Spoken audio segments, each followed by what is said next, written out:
How selfish soever man may be supposed, there are evidently some principles in his nature which interest him in the fortune of others and render their happiness necessary to him, though he derives nothing from it except the pleasure of seeing it. Of this kind is pity or compassion, the emotion which we feel for the misery of others when we either see it or are made to conceive it in a very lively manner.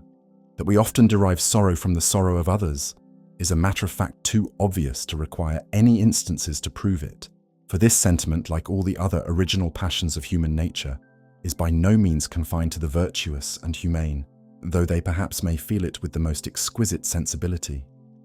The greatest ruffian, the most hardened violator of the laws of society, is not altogether without it. As we have no immediate experience of what other men feel, we can form no idea of the manner in which they are affected, but by conceiving what we ourselves should feel in the like situation. Though our brother is upon the rack, as long as we ourselves are at our ease, our senses will never inform us of what he suffers. They never did, and never can, carry us beyond our own person, and it is by the imagination only that we can form any conception of what are his sensations. Neither can that faculty help us to this any other way than by representing to us what would be our own, if we were in his case. It is the impressions of our own senses only, not those of his, which our imaginations copy. By the imagination we place ourselves in his situation, we conceive ourselves enduring all the same torments. We enter as it were into his body, and become in some measure the same person with him, and thence form some idea of his sensations, and even feel something which, though weaker in degree, is not altogether unlike them. His agonies, when they are thus brought home to ourselves, when we have thus adopted and made them our own, begin at last to affect us, and we then tremble and shudder at the thought of what he feels. For as to be in pain or distress of any kind excites the most excessive sorrow, so to conceive or to imagine that we are in it excites some degree of the same emotion, in proportion to the vivacity or dullness of the conception. That this is the source of our fellow feeling for the misery of others, that it is by changing places in fancy with the sufferer, that we come either to conceive or to be affected by what he feels, may be demonstrated by many obvious observations, if it should not be thought sufficiently evident of itself. When we see a stroke aimed and just ready to fall upon the leg or arm of another person, we naturally shrink and draw back our own leg or our own arm, and when it does fall, we feel it in some measure and are hurt by it as well as the sufferer. The mob, when they are gazing at a dancer on the slack rope, naturally writhe and twist and balance their own bodies as they see him do, and as they feel that they themselves must do if in his situation. Persons of delicate fibres and a weak constitution of body complain that in looking on the sores and ulcers which are exposed by beggars in the streets, they are apt to feel an itching or uneasy sensation in the correspondent part of their own bodies. The horror which they conceive at the misery of those wretches affects that particular part in themselves more than any other, because that horror arises from conceiving what they themselves would suffer if they really were the wretches whom they are looking upon, and if that particular part in themselves was actually affected in the same miserable manner. The very force of this conception is sufficient in their feeble frames to produce that itching or uneasy sensation complained of. Men of the most robust make observe that in looking upon sore eyes, they often feel a very sensible soreness in their own, which proceeds from the same reason, that organ being in the strongest man more delicate than any other part of the body is in the weakest. Neither is it those circumstances only which create pain or sorrow that call forth our fellow feeling. Whatever is the passion which arises from any object in the person principally concerned, an analogous emotion springs up at the thought of his situation in the breast of every attentive spectator. Our joy for the deliverance of those heroes of tragedy or romance who interest us is as sincere as our grief for their distress, and our fellow feeling with their misery is not more real than that with their happiness. We enter into their gratitude towards those faithful friends who did not desert them in their difficulties, and we heartily go along with their resentment against those perfidious traitors who injured, abandoned, or deceived them. In every passion of which the mind of man is susceptible, the emotions of the bystander always correspond to what, by bringing the case home to himself, he imagines should be the sentiments of the sufferer. Pity and compassion are words appropriated to signify our fellow feeling with the sorrow of others. Sympathy, though its meaning was perhaps originally the same, may now, however, without much impropriety, be made use of to denote our fellow feeling with any passion whatever. Upon some occasions, sympathy may seem to arise merely from the view of a certain emotion in another person. The passions upon some occasions may seem to be transfused from one man to another instantaneously and antecedent to any knowledge of what excited them in the person principally concerned. Grief and joy, for example, strongly expressed in the look and gestures of anyone, at once affect the spectator with some degree of alike painful or agreeable emotion. A smiling face is, to everybody that sees it, a cheerful object, as a sorrowful countenance, on the other hand, is a melancholy one. This, however, does not hold universally or with regard to every passion. There are some passions of which the expressions excite no sort of sympathy, but before we are acquainted with what gave occasion to them, serve rather to disgust and provoke us against them. The furious behavior of an angry man is more likely to exasperate us against himself than against his enemies. As we are unacquainted with his provocation, we cannot bring his case home to ourselves, nor conceive anything like the passions which it excites, but we plainly see what is the situation of those with whom he is angry, and to what violence they may be exposed from so enraged an adversary. We readily, therefore, sympathize with their fear or resentment, and are immediately disposed to take part against the man from whom they appear to be in so much danger. If the very appearances of grief and joy inspire us with some degree of the like emotions, it is because they suggest to us the general idea of some good or bad fortune that has befallen the person in whom we observe them. And in these passions, this is sufficient to have some little influence upon us. The effects of grief and joy terminate in the person who feels those emotions, of which the expressions do not, like those of resentment, suggest to us the idea of any other person for whom we are concerned, and whose interests are opposite to his. The general idea of good or bad fortune, therefore, creates some concern for the person who has met with it, but the general idea of provocation excites no sympathy with the anger of the man who has received it. Nature, it seems, teaches us to be more averse to enter into this passion, and, till informed of its cause, to be disposed rather to take part against it. Even our sympathy with the grief or joy of another before we are informed of the cause of either is always extremely imperfect. General lamentations, which express nothing but the anguish of the sufferer, create rather a curiosity to inquire into his situation, along with some disposition to sympathize with him, than any actual sympathy that is very sensible. The first question which we ask is, "What has befallen you?" Till this be answered, though we are uneasy both from the vague idea of his misfortune and still more from torturing ourselves with conjectures about what it may be, yet our fellow feeling is not very considerable. Sympathy, therefore, does not arise so much from the view of the passion as from that of the situation which excites it. We sometimes feel for another a passion of which he himself seems to be altogether incapable, because when we put ourselves in his case, that passion arises in our breast from the imagination, though it does not in his from the reality. We blush for the impudence and rudeness of another, though he himself appears to have no sense of the impropriety of his own behavior, because we cannot help feeling with what confusion we ourselves should be covered had we behaved in so absurd a manner. Of all the calamities to which the condition of mortality exposes mankind, the loss of reason appears, to those who have the least spark of humanity, by far the most dreadful, and they behold that last stage of human wretchedness with deeper commiseration than any other. But the poor wretch who is in it laughs and sings perhaps, and is altogether insensible of his own misery. The anguish which humanity feels, therefore, at the sight of such an object, cannot be the reflection of any sentiment of the sufferer.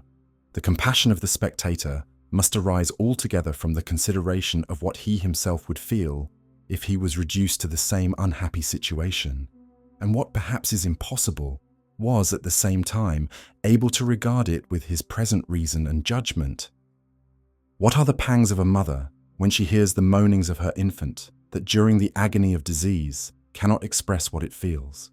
In her idea of what it suffers, she joins to its real helplessness, her own consciousness of that helplessness, and her own terrors for the unknown consequences of its disorder.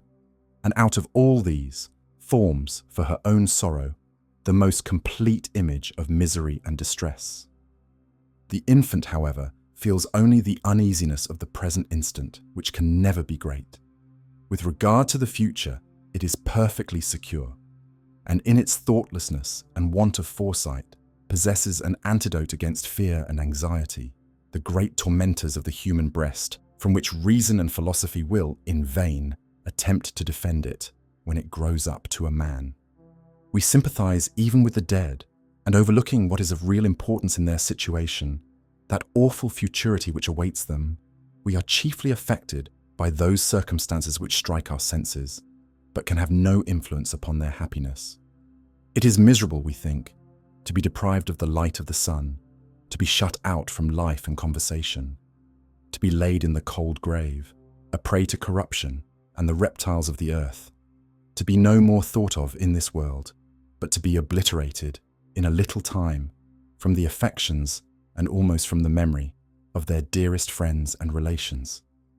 Surely, we imagine, we can never feel too much for those who have suffered so dreadful a calamity. The tribute of our fellow feeling seems doubly due to them now, when they are in danger of being forgot by everybody. And by the vain honours which we pay to their memory, we endeavour, for our own misery, artificially, to keep alive our melancholy remembrance of their misfortune. That our sympathy can afford them no consolation seems to be an addition to their calamity, and to think that all we can do is unavailing, and that what alleviates all other distress, the regret, the love, and the lamentations of their friends, can yield no comfort to them, serves only to exasperate our sense of their misery. The happiness of the dead, however, most assuredly, is affected by none of these circumstances. Nor is it the thought of these things which can ever disturb the profound security of their repose. The idea of that dreary and endless melancholy which the fancy naturally ascribes to their condition arises altogether from our joining to the change which has been produced upon them, our own consciousness of that change, from our putting ourselves in their situation, and from our lodging, if I may be allowed to say so, our own living souls in their inanimated bodies, and thence conceiving what would be our emotions in this case. It is from this very illusion of the imagination that the foresight of our own dissolution is so terrible to us, and that the idea of those circumstances, which undoubtedly can give us no pain when we are dead, makes us miserable while we are alive. And from thence arises one of the most important principles in human nature, the dread of death, the great poison to the happiness, but the great restraint upon the injustice of mankind, which, while it afflicts and mortifies the individual, guards and protects the society.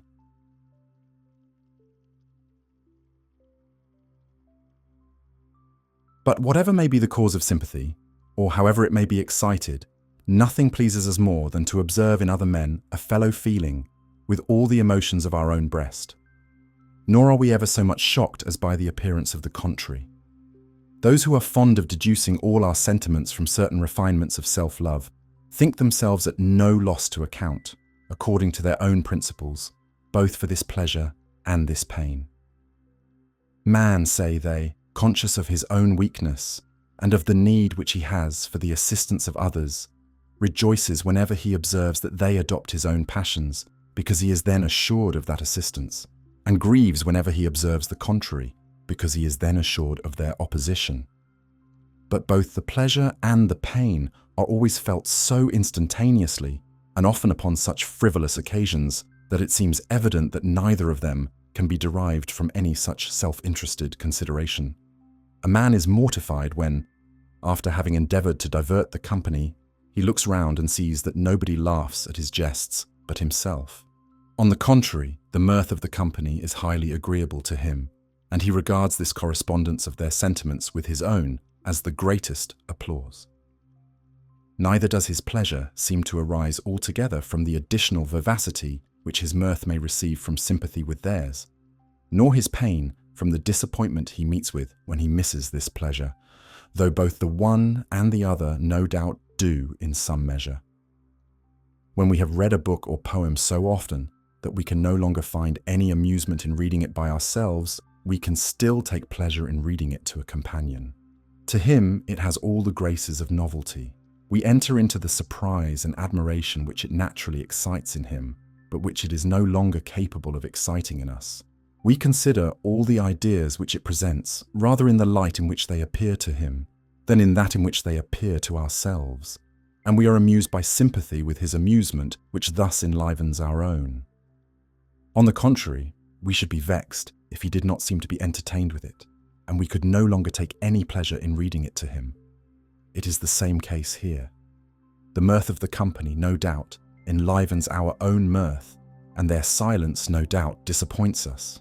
But though this may contribute both to the pleasure which we derive from the one and to the pain which we feel from the other, it is by no means the sole cause of either, and this correspondence of the sentiments of others with our own appears to be a cause of pleasure, and the want of it a cause of pain, which cannot be accounted for in this manner.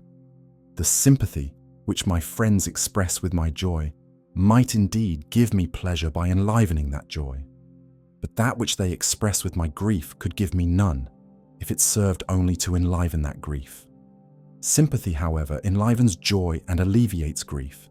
It enlivens joy by presenting another source of satisfaction, and it alleviates grief by insinuating into the heart almost the only agreeable sensation which it is at that time capable of receiving. It is to be observed accordingly that we are still more anxious to communicate to our friends our disagreeable than our agreeable passions, that we derive still more satisfaction from their sympathy with the former than from that with the latter, and that we are still more shocked by the want of it. How are the unfortunate relieved when they have found out a person to whom they can communicate the cause of their sorrow? Upon his sympathy, they seem to disburthen themselves of a part of their distress. He is not improperly said to share it with them.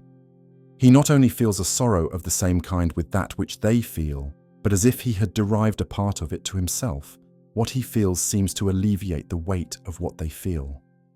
Yet by relating their misfortunes, they in some measure renew their grief. They awaken in their memory the remembrance of those circumstances which occasioned their affliction. Their tears accordingly flow faster than before, and they are apt to abandon themselves to all the weakness of sorrow. They take pleasure, however, in all this, and it is evident are sensibly relieved by it, because the sweetness of his sympathy more than compensates the bitterness of that sorrow, which, in order to excite this sympathy, they had thus enlivened and renewed. The cruelest insult, on the contrary, which can be offered to the unfortunate, is to appear to make light of their calamities. To seem not to be affected with the joy of our companions is but want of politeness, but not to wear a serious countenance when they tell us their afflictions is real and gross inhumanity. Love is an agreeable, resentment a disagreeable passion, and accordingly we are not half so anxious that our friends should adopt our friendships as that they should enter into our resentments. We can forgive them, though they seem to be little affected with the favours which we may have received, but lose all patience if they seem indifferent about the injuries which may have been done to us. Nor are we half so angry with them for not entering into our gratitude as for not sympathising with our resentment. They can easily avoid being friends to our friends, but can hardly avoid being enemies to those with whom we are at variance. We seldom resent their being at enmity with the first, though upon that account we may sometimes affect to make an awkward quarrel with them, but we quarrel with them in good earnest if they live in friendship with the last. The agreeable passions of love and joy can satisfy and support the heart without any auxiliary pleasure. The bitter and painful emotions of grief and resentment more strongly require the healing consolation of sympathy. As the person who is principally interested in any event is pleased with our sympathy and hurt by the want of it, so we too seem to be pleased when we are able to sympathize with him, and to be hurt when we are unable to do so. We run not only to congratulate the successful, but to condole with the afflicted, and the pleasure which we find in the conversation of one whom in all the passions of his heart we can entirely sympathize with, seems to do more than compensate the painfulness of that sorrow with which the view of his situation affects us. On the contrary, it is always disagreeable to feel that we cannot sympathize with him, and instead of being pleased with this exemption from sympathetic pain, it hurts us to find that we cannot share his uneasiness. If we hear a person loudly lamenting his misfortunes, which, however, upon bringing the case home to ourselves, we feel can produce no such violent effect upon us, we are shocked at his grief, and because we cannot enter into it, call it pusillanimity and weakness. It gives us the spleen, on the other hand, to see another too happy or too much elevated, as we call it, with any little piece of good fortune. We are disobliged even with his joy, and because we cannot go along with it, call it levity and folly. We are even put out of humor if our companion laughs louder or longer at a joke than we think it deserves. That is, then we feel that we ourselves could laugh at it.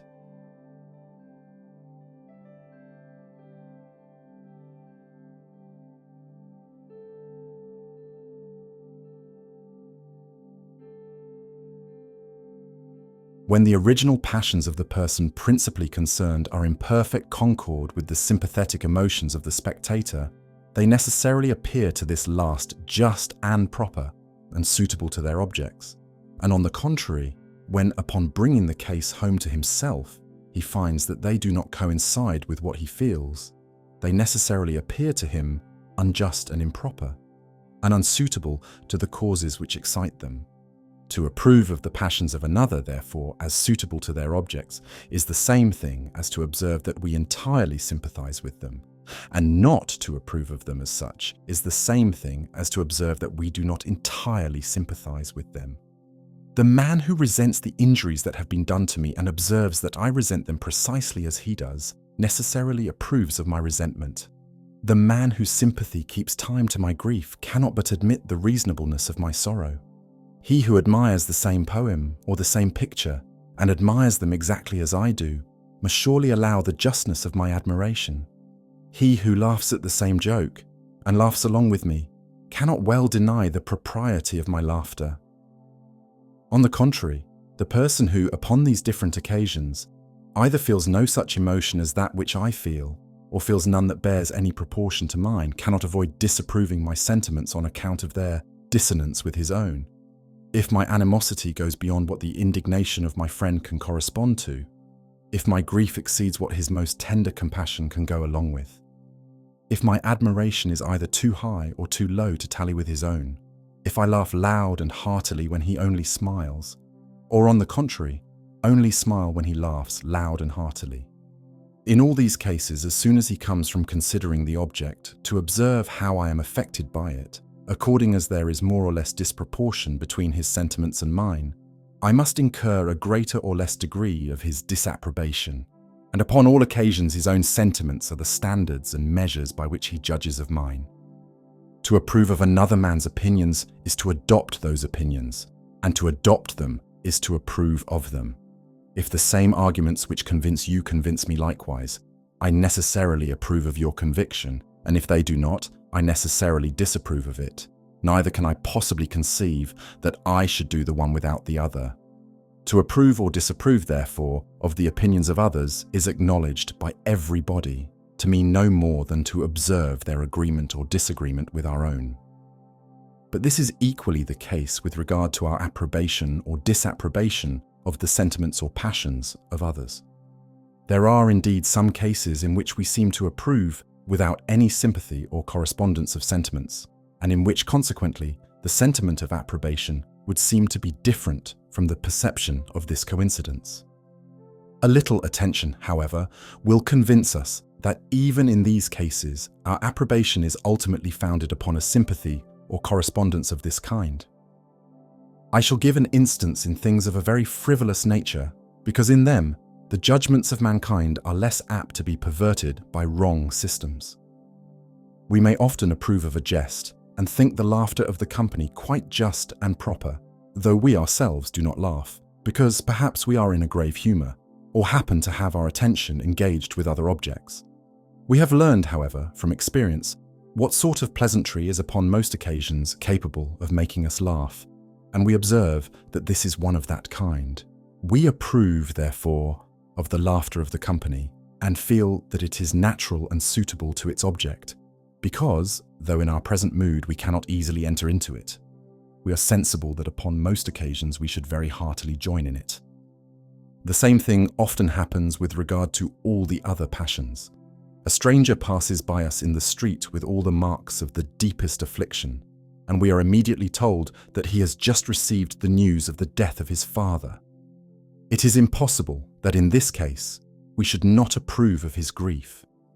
Yet it may often happen, without any defect of humanity on our part, that so far from entering into the violence of his sorrow, we should scarce conceive the first movements of concern upon his account.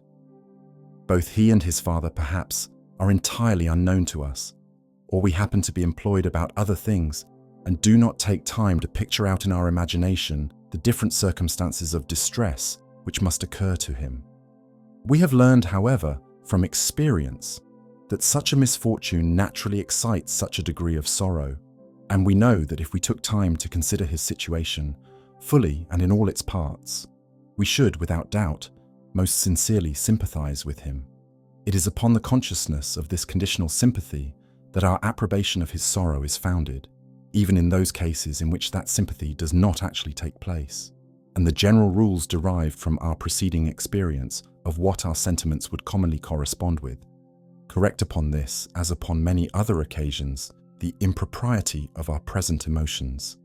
The sentiment or affection of the heart from which any action proceeds, and upon which its whole virtue or vice must ultimately depend, may be considered under two different aspects or in two different relations.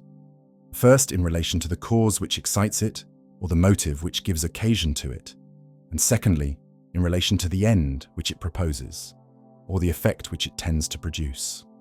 In the suitableness or unsuitableness, in the proportion or disproportion which the affection seems to bear to the cause or object which excites it, consists the propriety or impropriety, the decency or ungracefulness of the consequent action.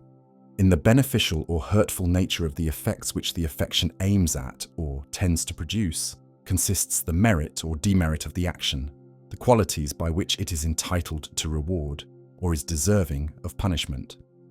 Philosophers have, of late years, considered chiefly the tendency of affections and have given little attention to the relation which they stand in to the cause which excites them.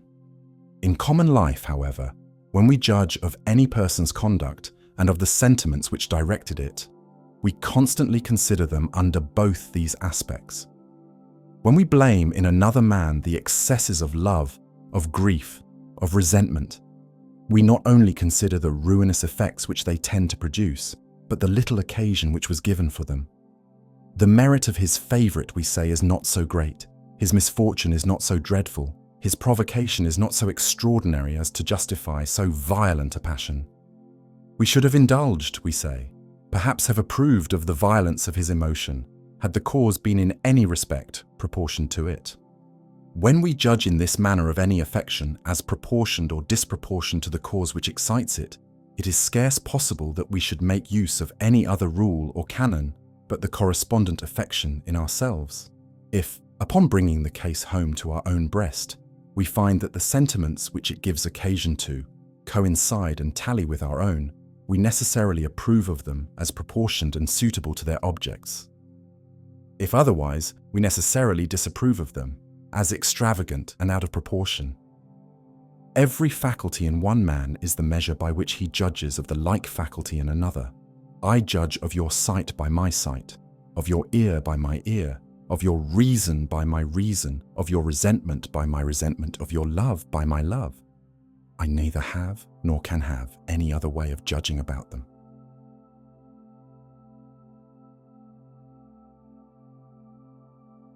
We may judge of the propriety or impropriety of the sentiments of another person by their correspondence or disagreement with our own upon two different occasions. Either first, when the objects which excite them are considered without any peculiar relation, either to ourselves or to the person whose sentiments we judge of, or secondly, when they are considered as peculiarly affecting one or other of us. 1.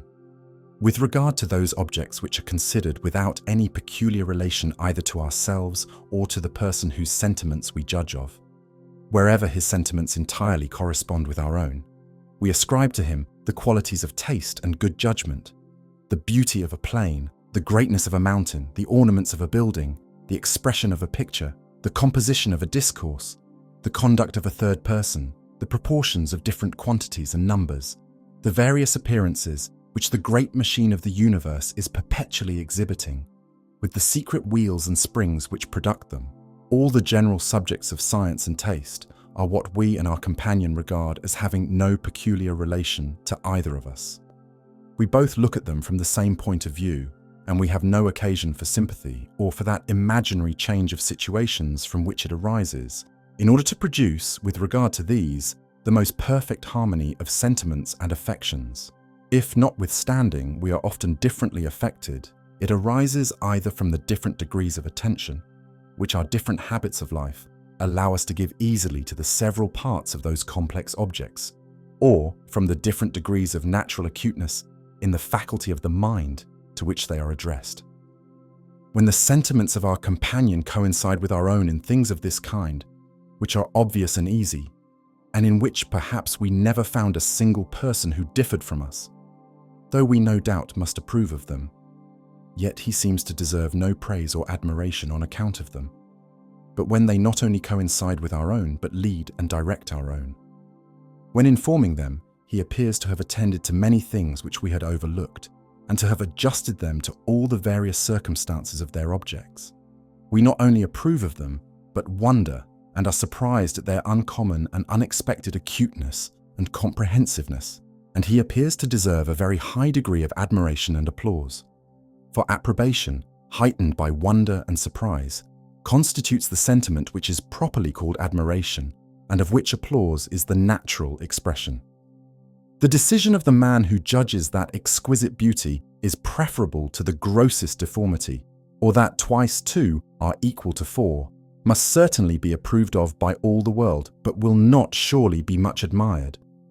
It is the acute and delicate discernment of the man of taste who distinguishes the minute and scarce perceptible differences of beauty and deformity. It is the comprehensive accuracy of the experienced mathematician who unravels, with ease, the most intricate and perplexed proportions. It is the great leader in science and taste, the man who directs and conducts our own sentiments, the extent and superior justness of whose talents astonish us with wonder and surprise, who excites our admiration and seems to deserve our applause. And upon this foundation is grounded the greater part of the praise which is bestowed upon what are called the intellectual virtues. The utility of those qualities, it may be thought, is what first recommends them to us, and no doubt the consideration of this, when we come to attend to it, gives them a new value. Originally, however, we approve of another man's judgment, not as something useful, but as right, as accurate, as agreeable to truth and reality.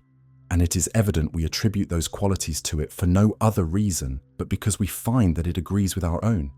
Taste, in the same manner, is originally approved of, not as useful, but as just, as delicate, and as precisely suited to its object. The idea of the utility of all qualities of this kind is plainly an afterthought, and not what first recommends them to our approbation. 2. With regard to those objects which affect in a particular manner either ourselves or the person whose sentiments we judge of, it is at once more difficult to preserve this harmony and correspondence, and at the same time vastly more important. My companion does not naturally look upon the misfortune that has befallen me or the injury that has been done me from the same point of view in which I consider them. They affect me much more nearly. We do not view them from the same station as we do a picture or a poem or a system of philosophy, and are therefore apt to be very differently affected by them. But I can much more easily overlook the want of this correspondence of sentiments with regard to such indifferent objects as concern neither me nor my companion, than with regard to what interests me so much as the misfortune that has befallen me, or the injury that has been done me. Though you despise that picture, or that poem, or even that system of philosophy, which I admire, there is little danger of our quarrelling upon that account. Neither of us can reasonably be much interested about them, They ought all of them to be matters of great indifference to us both, so that, though our opinions may be opposite, our affections may still be very nearly the same. But it is quite otherwise with regard to those objects by which either you or I are particularly affected. Though your judgments in matters of speculation, though your sentiments in matters of taste, are quite opposite to mine, I can easily overlook this opposition. And if I have any degree of temper, I may still find some entertainment in your conversation, even upon those very subjects. But if you have either no fellow feeling for the misfortunes I have met with, or none that bears any proportion to the grief which distracts me, or if you have either no indignation at the injuries I have suffered, or none that bears any proportion to the resentment which transports me, we can no longer converse upon these subjects. We become intolerable to one another. I can neither support your company, nor you mine. You're confounded at my violence and passion, and I'm enraged at your cold insensibility and want of feeling. In all such cases, that there may be some correspondence of sentiments between the spectator and the person principally concerned, the spectator must, first of all, endeavour, as much as he can, to put himself in the situation of the other, and to bring home to himself every little circumstance of distress which can possibly occur to the sufferer. He must adopt the whole case of his companion with all its minutest incidents, and strive to render as perfect as possible that imaginary change of situation upon which his sympathy is founded. After all this, however, the emotions of the spectator will still be very apt to fall short of the violence of what is felt by the sufferer. Mankind, though naturally sympathetic, never conceive, for what has befallen another, that degree of passion which naturally animates the person principally concerned. That imaginary change of situation upon which their sympathy is founded is but momentary. The thought of their own safety, the thought that they themselves are not really the sufferers, continually intrudes itself upon them, and though it does not hinder them from conceiving a passion somewhat analogous to what is felt by the sufferer, hinders them from conceiving anything that approaches to the same degree of violence. The person principally concerned is sensible of this, and at the same time passionately desires a more complete sympathy. He longs for that relief which nothing can afford him but the entire concord of the affections of the spectators with his own. To see the emotions of their hearts, in every respect, beat time to his own, in the violent and disagreeable passions, constitutes his sole consolation. But he can only hope to obtain this by lowering his passion to that pitch in which the spectators are capable of going along with him. He must flatten, if I may be allowed to say so, the sharpness of its natural tone, in order to reduce it to harmony and concord with the emotions of those who are about him. What they feel will, indeed, always be, in some respects, different from what he feels, and compassion can never be exactly the same with original sorrow, because the secret consciousness that the change of situations, from which the sympathetic sentiment arises, is but imaginary, not only lowers it in degree, but, in some measure, varies it in kind and gives it a quite different modification. These two sentiments, however, may, it is evident, have such a correspondence with one another as is sufficient for the harmony of society. Though they will never be unisons, they may be concords, and this is all that is wanted or required. In order to produce this concord, as nature teaches the spectators to assume the circumstances of the person principally concerned, so she teaches this last in some measure to assume those of the spectators. As they are continually placing themselves in his situation, and thence conceiving emotions similar to what he feels, so he is as constantly placing himself in theirs, and thence conceiving some degree of that coolness about his own fortune with which he is sensible that they will view it.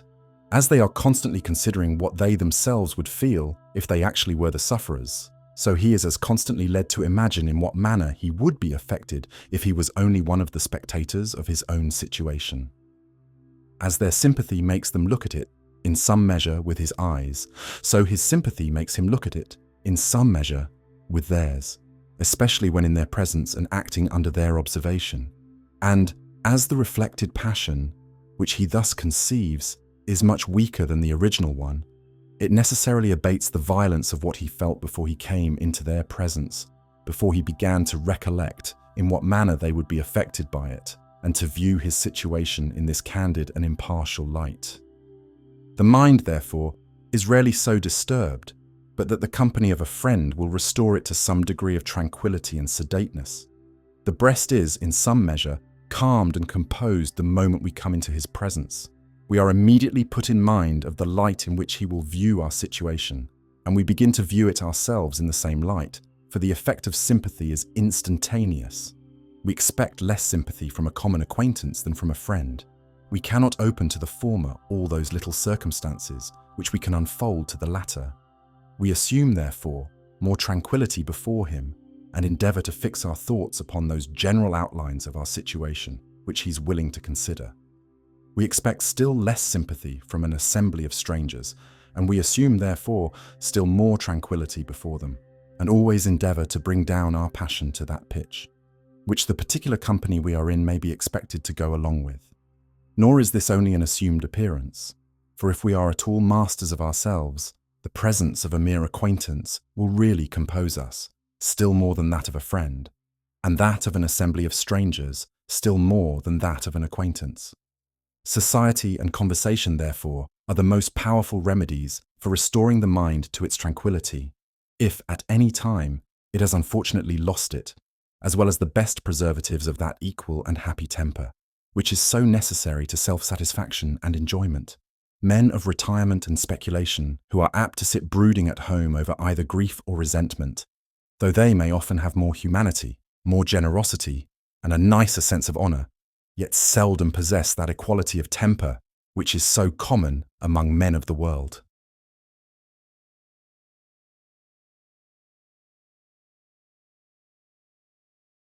Upon these two different efforts, upon that of the spectator to enter into the sentiments of the person principally concerned, and upon that of the person principally concerned, to bring down his emotions to what the spectator can go along with, are founded two different sets of virtues. The soft, the gentle, the amiable virtues, the virtues of candid condescension and indulgent humanity, are founded upon the one. The great, the awful and respectable, the virtues of self-denial, of self-government, of that command of the passions which subjects all the movements of our nature to what our own dignity and honour and the propriety of our own conduct require, take their origin from the other. How amiable does he appear to be, whose sympathetic heart seems to re-echo all the sentiments of those with whom he converses, who grieves for their calamities, who resents their injuries, and who rejoices at their good fortune. When we bring home to ourselves the situation of his companions, we enter into their gratitude and feel what consolation they must derive from the tender sympathy of so affectionate a friend. And for a contrary reason, how disagreeable does he appear to be, whose hard and obdurate heart feels for himself only, but is altogether insensible to the happiness or misery of others. We enter, in this case too, into the pain which his presence must give to every mortal with whom he converses, to those especially with whom we are most apt to sympathize, the unfortunate and the injured. On the other hand, what noble propriety and grace do we feel in the conduct of those who in their own case exert that recollection and self-command which constitute the dignity of every passion, and which bring it down to what others can enter into. We are disgusted with that clamorous grief which, without any delicacy, calls upon our compassion with sighs and tears and importunate lamentations. But we reverence that reserved, that silent and majestic sorrow which discovers itself only in the swelling of the eyes, in the quivering of the lips and cheeks, and in the distant but affecting coldness of the whole behaviour. It imposes the like silence upon us. We regard it with respectful attention and watch with anxious concern over our whole behaviour, lest by any impropriety we should disturb that concerted tranquillity which it requires so great an effort to support. The insolence and brutality of anger in the same manner, when we indulge its fury without check or restraint, is of all objects the most detestable. But we admire that noble and generous resentment which governs its pursuit of the greatest injuries, not by the rage which they are apt to excite in the breast of the sufferer, but by the indignation which they naturally call forth in that of the impartial spectator, which allows no word, no gesture, to escape it beyond what this more equitable sentiment would dictate, which never, even in thought, attempts any greater vengeance, nor desires to inflict any greater punishment than what every indifferent person would rejoice to see executed. And hence it is that to feel much for others and little for ourselves, that to restrain our selfish and to indulge our benevolent affections constitutes the perfection of human nature, and can alone produce among mankind that harmony of sentiments and passions in which consists their whole grace and propriety. As to love our neighbour as we love ourselves is the great law of Christianity, so it is the great precept of nature to love ourselves only as we love our neighbour, or what comes to the same thing, as our neighbour is capable of loving us. As taste and good judgment, when they are considered as qualities which deserve praise and admiration, are supposed to imply a delicacy of sentiment and an acuteness of understanding not commonly to be met with. So the virtues of sensibility and self-command are not apprehended to consist in the ordinary, but in the uncommon degrees of those qualities. The amiable virtue of humanity requires surely a sensibility, much beyond what is possessed by the rude vulgar of mankind. The great and exalted virtue of magnanimity undoubtedly demands much more than that degree of self-command, which the weakest of mortals is capable of exerting. As in the common degree of the intellectual qualities there is no abilities, so in the common degree of the moral there is no virtue. Virtue is excellence, something uncommonly great and beautiful, which rises far above what is vulgar and ordinary. The amiable virtues consist in that degree of sensibility which surprises by its exquisite and unexpected delicacy and tenderness. The awful and respectable in that degree of self-command which astonishes by its amazing superiority over the most ungovernable passions of human nature. There is, in this respect, a considerable difference between virtue and mere propriety, between those qualities and actions which deserve to be admired and celebrated, and those which simply deserve to be approved of. Upon many occasions, to act with the most perfect propriety requires no more than that common and ordinary degree of sensibility or self-command which the most worthless of mankind are possessed of, and sometimes even that degree is not necessary. Thus, to give a very low instance, to eat when we are hungry is certainly upon ordinary occasions perfectly right and proper, and cannot miss being approved of as such by everybody. Nothing, however, could be more absurd than to say it was virtuous. On the contrary, there may frequently be a considerable degree of virtue in those actions which fall short of the most perfect propriety, because they may still approach nearer to perfection than could well be expected upon occasions in which it was so extremely difficult to attain it, and this is very often the case upon those occasions which require the greatest exertions of self-command. There are some situations which bear so hard upon human nature that the greatest degree of self-government which can belong to so imperfect a creature as man is not able to stifle altogether the voice of human weakness or reduce the violence of the passions to that pitch of moderation in which the impartial spectator can entirely enter into them. Though in those cases, therefore, the behaviour of the sufferer falls short of the most perfect propriety, it may still deserve some applause, and even in a certain sense may be denominated virtuous. It may still manifest an effort of generosity and magnanimity of which the greater part of men are incapable, and though it fails of absolute perfection, it may be a much nearer approximation towards perfection than what upon such trying occasions is commonly either to be found or to be expected. In cases of this kind, when we are determining the degree of blame or applause which seems due to any action, we very frequently make use of two different standards. The first is the idea of complete propriety and perfection, which in those difficult situations no human conduct ever did or ever can come up to, and in comparison with which the actions of all men must forever appear blamable and imperfect. The second is the idea of that degree of proximity or distance from this complete perfection, which the actions of the greater part of men commonly arrive at.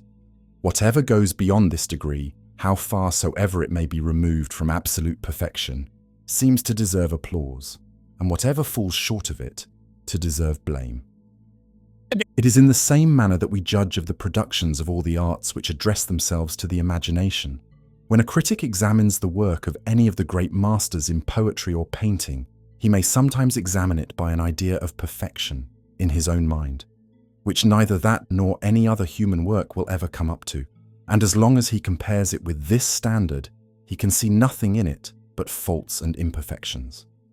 But when he comes to consider the rank which it ought to hold among other works of the same kind, he necessarily compares it with a very different standard, the common degree of excellence which is usually attained in this particular art. And when he judges of it by this new measure, it may often appear to deserve the highest applause upon account of its approaching much nearer to perfection than the greater part of those works which can be brought into competition with it.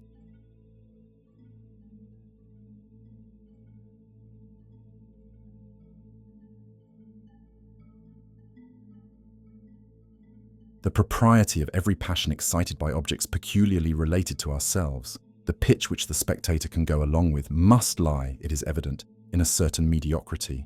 If the passion is too high, or if it is too low, he cannot enter into it. Grief and resentment for private misfortunes and injuries may easily, for example, be too high, and in the greater part of mankind they are so. They may likewise, though this more rarely happens, be too low. We denominate the excess weakness and fury, and we call the defect stupidity, insensibility, and want of spirit. We can enter into neither of them, but are astonished and confounded to see them.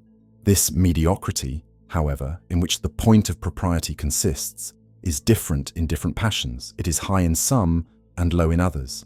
There are some passions which it is indecent to express very strongly, even upon those occasions in which it is acknowledged that we cannot avoid feeling them in the highest degree.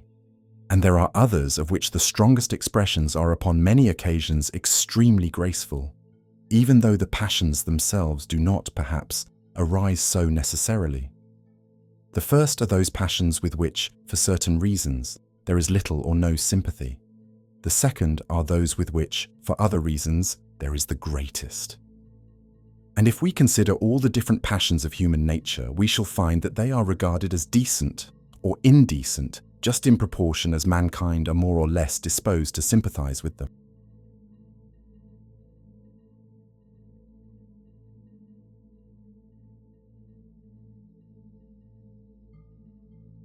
One, it is indecent to express any strong degree of those passions which arise from a certain situation or disposition of the body, because the company, not being in the same disposition, cannot be expected to sympathize with them.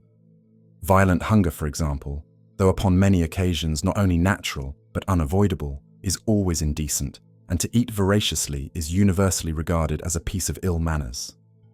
There is, however, some degree of sympathy even with hunger.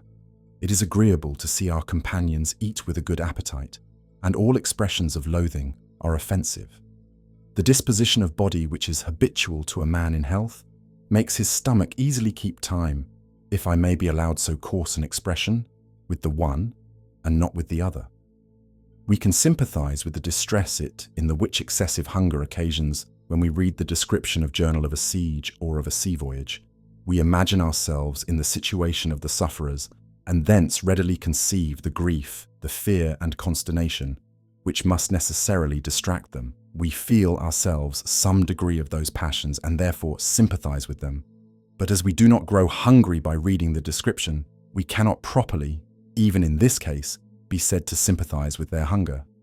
It is the same case with the passion by which nature unites the two sexes. Though naturally the most furious of all the passions, all strong expressions of it are upon every occasion indecent, even between persons in whom its most complete indulgence is acknowledged by all laws, both human and divine, to be perfectly innocent. There seems, however, to be some degree of sympathy even with this passion. To talk to a woman as we would to a man is improper.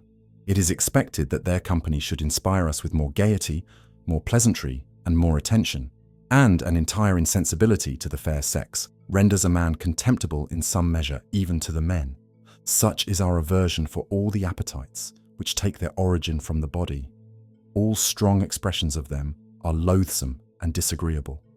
According to some ancient philosophers, these are the passions which we share in common with the brutes, and which, having no connection with the characteristical qualities of human nature, are upon that account beneath its dignity. But there are many other passions which we share in common with the brutes, such as resentment, natural affection, even gratitude, which do not upon that account appear to be so brutal. The true cause of the peculiar disgust which we conceive for the appetites of the body when we see them in other men is that we cannot enter into them. To the person himself who feels them as soon as they are gratified, the object that excited them ceases to be agreeable. Even its presence often becomes offensive to him. He looks round to no purpose for the charm which transported him the moment before, and he can now as little enter into his own passion as another person. When we have dined, we order the covers to be removed, and we should treat in the same manner the objects of the most ardent and passionate desires if they were the objects of no other passions but those which take their origin from the body. In the command of those appetites of the body consists that virtue which is properly called temperance. To restrain them within those bounds which regard to health and fortune prescribes is the part of prudence, but to confine them within those limits which grace, which propriety, which delicacy and modesty require is the office of temperance. 2. It is for the same reason that to cry out with bodily pain, how intolerable soever, appears always unmanly and unbecoming. There is, however, a good deal of sympathy even with bodily pain. If, as has already been observed, I see a stroke aimed and just ready to fall upon the leg or arm of another person, I naturally shrink and draw back my own leg or my own arm, and when it does fall, I feel it in some measure and am hurt by it as well as the sufferer. My hurt, however, is no doubt excessively slight, and upon that account, if he makes any violent outcry as I cannot go along with him, I never fail to despise him. And this is the case of all the passions which take their origin from the body. They excite either no sympathy at all, or such a degree of it, as is altogether disproportioned to the violence of what is felt by the sufferer. It is quite otherwise with those passions which take their origin from the imagination. The frame of my body can be but little affected by the alterations which are brought about upon that of my companion, but my imagination is more ductile, and more readily assumes, if I may say so, the shape and configuration of the imaginations of those with whom I am familiar. A disappointment in love or ambition will upon this account call forth more sympathy than the greatest bodily evil. Those passions arise altogether from the imagination. The person who has lost his whole fortune, if he is in health, feels nothing in his body. What he suffers is from the imagination only, which represents to him the loss of his dignity, neglect from his friends, contempt from his enemies, dependence, want, and misery coming fast upon him. And we sympathize with him more strongly upon this account, because our imaginations can more readily mold themselves upon his imagination than our bodies can mold themselves upon his body. The loss of a leg may generally be regarded as a more real calamity than the loss of a mistress. It would be a ridiculous tragedy, however, of which the catastrophe was to turn upon a loss of that kind. A misfortune of the other kind, how frivolous soever it may appear to be, has given occasion to many a fine one. Nothing is so soon forgot as pain. The moment it is gone, the whole agony of it is over, and the thought of it can no longer give us any sort of disturbance. We ourselves cannot then enter into the anxiety and anguish which we had before conceived. An unguarded word from a friend will occasion a more durable uneasiness. The agony which this creates is by no means over with the word. What at first disturbs us is not the object of the senses, but the idea of the imagination. As it is an idea, therefore, which occasions our uneasiness, till time and other accidents have in some measure effaced it from our memory, the imagination continues to fret and rankle within from the thought of it. Pain never calls forth any very lively sympathy unless it is accompanied with danger. We sympathize with the fear, though not with the agony of the sufferer.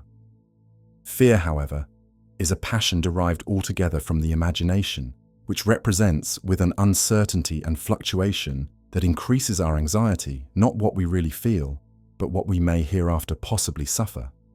The gout or the toothache, though exquisitely painful, excite very little sympathy.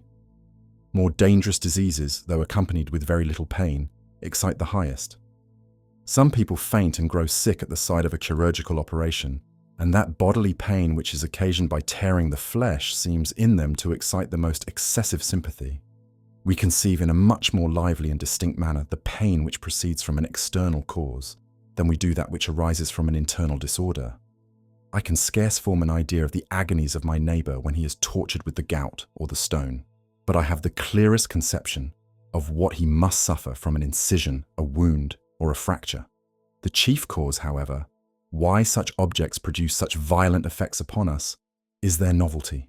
One who has been witness to a dozen dissections and as many amputations sees ever after all operations of this kind with great indifference and often with perfect insensibility. Though we have read or seen represented more than 500 tragedies, we shall seldom feel so entire an abatement of our sensibility to the objects which they represent to us. In some of the Greek tragedies there is an attempt to excite compassion by the representation of the agonies of bodily pain. Philoctetes cries out and faints from the extremity of his sufferings. Hippolytus and Hercules are both introduced as expiring under the severest tortures, which it seems even the fortitude of Hercules was incapable of supporting. In all these cases, however, it is not the pain which interests us, but some other circumstances. It is not the sore foot, but the solitude of Philoctetes which affects us and diffuses over that charming tragedy, that romantic wildness which is so agreeable to the imagination. The agonies of Hercules and Hippolytus are interesting only because we foresee that death is to be the consequence. If those heroes were to recover, we should think the representation of their sufferings perfectly ridiculous. What a tragedy would that be, of which the distress consisted in a colic? Yet no pain is more exquisite. These attempts to excite compassion by the representation of bodily pain may be regarded as among the greatest breaches of decorum of which the Greek theatre has set the example. The little sympathy which we feel with bodily pain is the foundation of the propriety of constancy and patience in enduring it. The man who under the severest tortures allows no weakness to escape him, vents no groan, gives way to no passion which we do not entirely enter into, commands our highest admiration. His firmness enables him to keep time with our indifference and insensibility. We admire and entirely go along with the magnanimous effort which he makes for this purpose.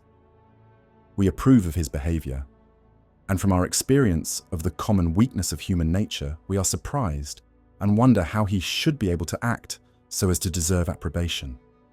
Approbation, mixed and animated by wonder and surprise, constitutes the sentiment which is properly called admiration, of which applause is the natural expression, as has already been observed.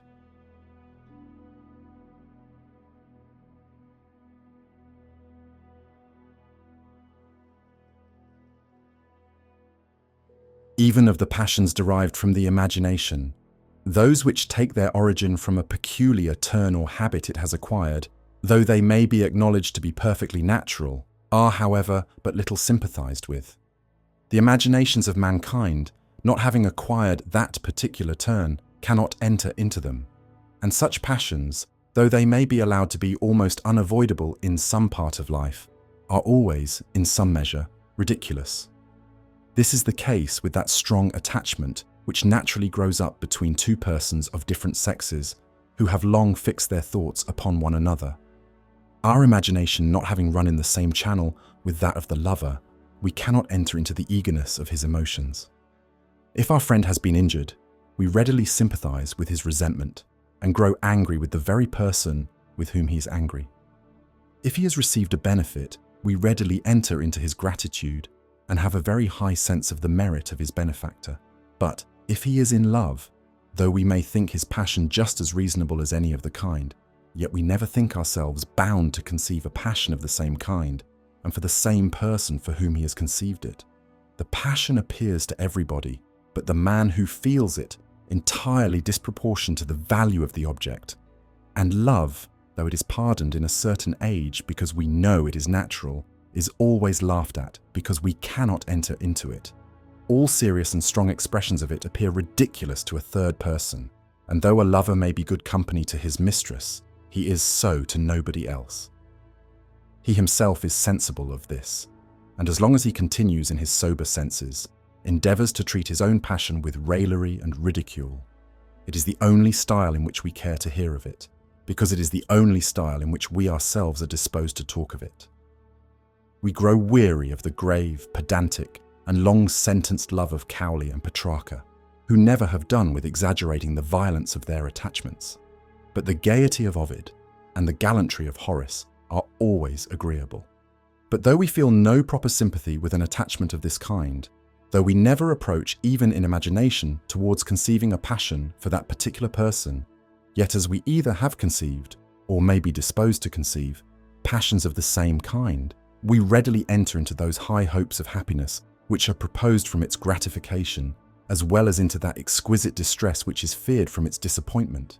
It interests us not as a passion, but as a situation that gives occasion to other passions which interest us, to hope, to fear, and to distress of every kind. In the same manner as in a description of a sea voyage, it is not the hunger which interests us, but the distress which that hunger occasions. Though we do not properly enter into the attachment of the lover, we readily go along with those expectations of romantic happiness which he derives from it. We feel how natural it is for the mind, in a certain situation, relaxed with indolence and fatigued with the violence of desire, to long for serenity and quiet, to hope to find them in the gratification of that passion which distracts it, and to frame to itself the idea of that life of pastoral tranquillity and retirement which the elegant, the tender, and the passionate Tibullus takes so much pleasure in describing. A life like what the poets describe in the Fortunate Islands. A life of friendship, liberty, and repose, free from labour and from care, and from all the turbulent passions which attend them. Even scenes of this kind interest us most, when they are painted rather as what is hoped than as what is enjoyed. The grossness of that passion, which mixes with and is perhaps the foundation of love, disappears when its gratification is far off and at a distance, but renders the whole offensive when described as what is immediately possessed. The happy passion upon this account interests us much less than the fearful and the melancholy. We tremble for whatever can disappoint such natural and agreeable hopes, and thus enter into all the anxiety and concern and distress of the lover. Hence it is that in some modern tragedies and romances, this passion appears so wonderfully interesting. It is not so much the love of Castalio and Monimia which attaches us in The Orphan, as the distress which that love occasions. The author who should introduce two lovers in a scene of perfect security, expressing their mutual fondness for one another, would excite laughter and not sympathy. If a scene of this kind is ever admitted into a tragedy, it is always in some measure improper, and is endured not from any sympathy with the passion that is expressed in it, but from concern for the dangers and difficulties with which the audience foresee that its gratification is likely to be attended. The reserve which the laws of society impose upon the fair sex with regard to this weakness renders it more peculiarly distressful in them, and upon that very account more deeply interesting. We are charmed with the love of Phaedra, as it is expressed in the French tragedy of that name, notwithstanding all the extravagance and guilt which attend it. That very extravagance and guilt may be said, in some measure, to recommend it to us. Her fear, her shame, her remorse, her horror, her despair, become thereby more natural and interesting. All the secondary passions, if I may be allowed to call them so, which arise from the situation of love, become necessarily more furious and violent. And it is with these secondary passions only that we can properly be said to sympathize. Of all the passions, however, which are so extravagantly disproportioned to the value of their objects, love is the only one that appears, even to the weakest minds, to have anything in it that is either graceful or agreeable. In itself, first of all, though it may be ridiculous, it is not naturally odious, and though its consequences are often fatal and dreadful, its intentions are seldom mischievous. And then, though there is little propriety in the passion itself, there is a good deal in some of those which always accompany it. There is in love a strong mixture of humanity, generosity, kindness, friendship, esteem, passions with which, of all others for reasons which shall be explained immediately, we have the greatest propensity to sympathize, even notwithstanding we are sensible that they are, in some measure, excessive. The sympathy which we feel with them renders the passion which they accompany less disagreeable and supports it in our imagination, notwithstanding all the vices which commonly go along with it, though in the one sex it necessarily leads to the last ruin and infamy, and though in the other, where it is apprehended to be least fatal, It is almost always attended with an incapacity for labour, a neglect of duty, a contempt of fame, and even of common reputation. Notwithstanding all this, the degree of sensibility and generosity with which it is supposed to be accompanied renders it to many the object of vanity, and they are fond of appearing capable of feeling what would do them no honour if they had really felt it. It is for a reason of the same kind that a certain reserve is necessary when we talk of our own friends, our own studies, our own professions. All these are objects which we cannot expect should interest our companions in the same degree in which they interest us. And it is for want of this reserve that the one half of mankind make bad company to the other. A philosopher is company to a philosopher only, the member of a club to his own little knot of companions.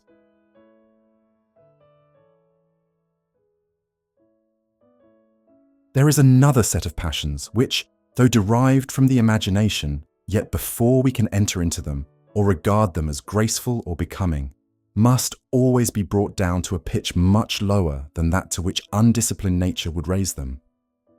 These are hatred and resentment, with all their different modifications. With regard to all such passions, our sympathy is divided between the person who feels them and the person who is the object of them. The interests of these two are directly opposite. What our sympathy with the person who feels them would prompt us to wish for, our fellow feeling with the other would lead us to fear. As they are both men, we are concerned for both, and our fear for what the one may suffer damps our resentment for what the other has suffered.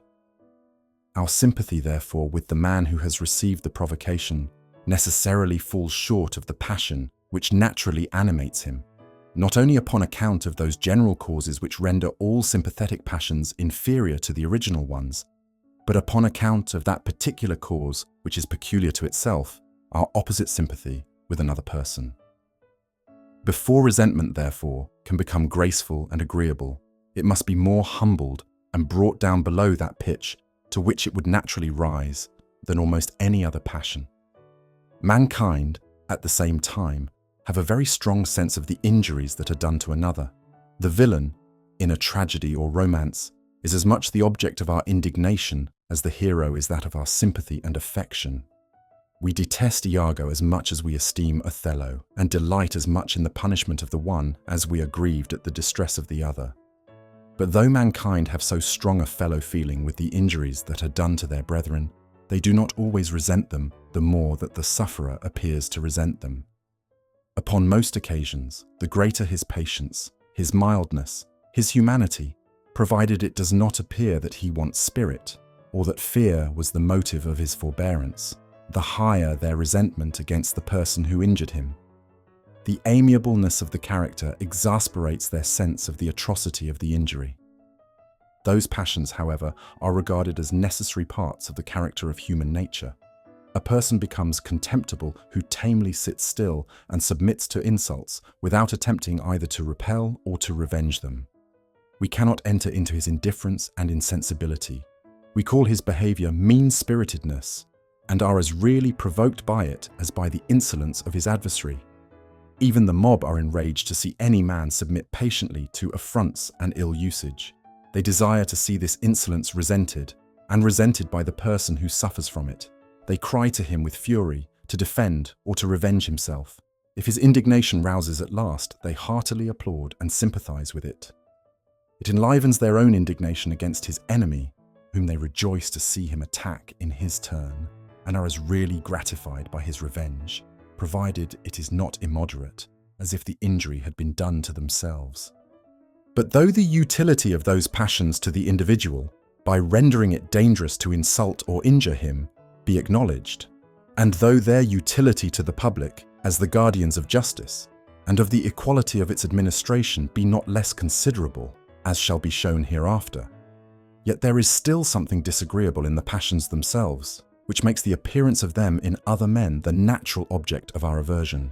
The expression of anger towards anybody present, if it exceeds a bare intimation that we are sensible of his ill usage, is regarded not only as an insult to that particular person, but as a rudeness to the whole company. Respect for them ought to have restrained us from giving way to so boisterous and offensive an emotion. It is the remote effects of these passions which are agreeable. The immediate effects are mischief to the person against whom they are directed. But it is the immediate and not the remote effects of objects which render them agreeable or disagreeable to the imagination. A prison is certainly more useful to the public than a palace, and the person who founds the one is generally directed by a much juster spirit of patriotism than he who builds the other. But the immediate effects of a prison, the confinement of the wretches shut up in it, are disagreeable, and the imagination either does not take time to trace out the remote ones or sees them at too great a distance to be much affected by them. A prison, therefore, will always be a disagreeable object, and the fitter it is for the purpose for which it was intended, it will be the more so. A palace, on the contrary, will always be agreeable, yet its remote effects may often be inconvenient to the public. It may serve to promote luxury and set the example of the dissolution of manners. Its immediate effects, however, the conveniency, the pleasure, and the gaiety of the people who live in it, being all agreeable and suggesting to the imagination 1,000 agreeable ideas, that faculty generally rests upon them and seldom goes further in tracing its more distant consequences. Trophies of the instruments of music or of agriculture, imitated in painting or in stucco, make a common and an agreeable ornament of our halls and dining rooms. A trophy of the same kind, composed of the instruments of surgery, of dissecting and amputation knives, of saws for cutting the bones, of trepanning instruments, etc., would be absurd and shocking. Instruments of surgery, however, are always more finely polished and generally more nicely adapted to the purposes for which they are intended than instruments of agriculture. The remote effects of them, too, the health of the patient, is agreeable. Yet, as the immediate effect of them is pain and suffering, the sight of them always displeases us. Instruments of war are agreeable, though their immediate effect may seem to be in the same manner pain and suffering. But then it is the pain and suffering of our enemies, with whom we have no sympathy. With regard to us, they are immediately connected with the agreeable ideas of courage, victory, and honor. They are themselves, therefore, supposed to make one of the noblest parts of dress, and the imitation of them one of the finest ornaments of architecture. It is the same case with the qualities of the mind. The ancient Stoics were of opinion that as the world was governed by the all-ruling providence of a wise, powerful, and good God, every single event ought to be regarded as making a necessary part of the plan of the universe and as tending to promote the general order and happiness of the whole, that the vices and follies of mankind, therefore, made as necessary a part of this plan as their wisdom or their virtue, and by that eternal art which educes good from ill, were made to tend equally to the prosperity and perfection of the great system of nature. No speculation of this kind, however, how deeply soever it might be rooted in the mind, could diminish our natural abhorrence for vice, whose immediate effects are so destructive, and whose remote ones are too distant to be traced by the imagination. It is the same case with those passions we have been just now considering. Their immediate effects are so disagreeable that even when they are most justly provoked, there is still something about them which disgusts us. These, therefore, are the only passions of which the expressions, as I formerly observed, do not dispose and prepare us to sympathize with them before we are informed of the cause which excites them. The plaintive voice of misery, when heard at a distance, will not allow us to be indifferent about the person from whom it comes. As soon as it strikes our ear, it interests us in his fortune, and if continued, forces us almost involuntarily to fly to his assistance. The sight of a smiling countenance in the same manner elevates even the pensive into that gay and airy mood which disposes him to sympathize with and share the joy which it expresses, and he feels his heart, which with thought and care was before that shrunk and depressed, instantly expanded and elated. But it is quite otherwise with the expressions of hatred and resentment. The hoarse, boisterous, and discordant voice of anger, when heard at a distance, inspires us either with fear or aversion. We do not fly towards it as to one who cries out with pain and agony. Women and men of weak nerves tremble and are overcome with fear, though sensible that themselves are not the objects of the anger. They conceive fear, however, by putting themselves in the situation of the person who is so. Even those of stouter hearts are disturbed, not indeed enough to make them afraid, but enough to make them angry. For anger is the passion which they would feel in the situation of the other person.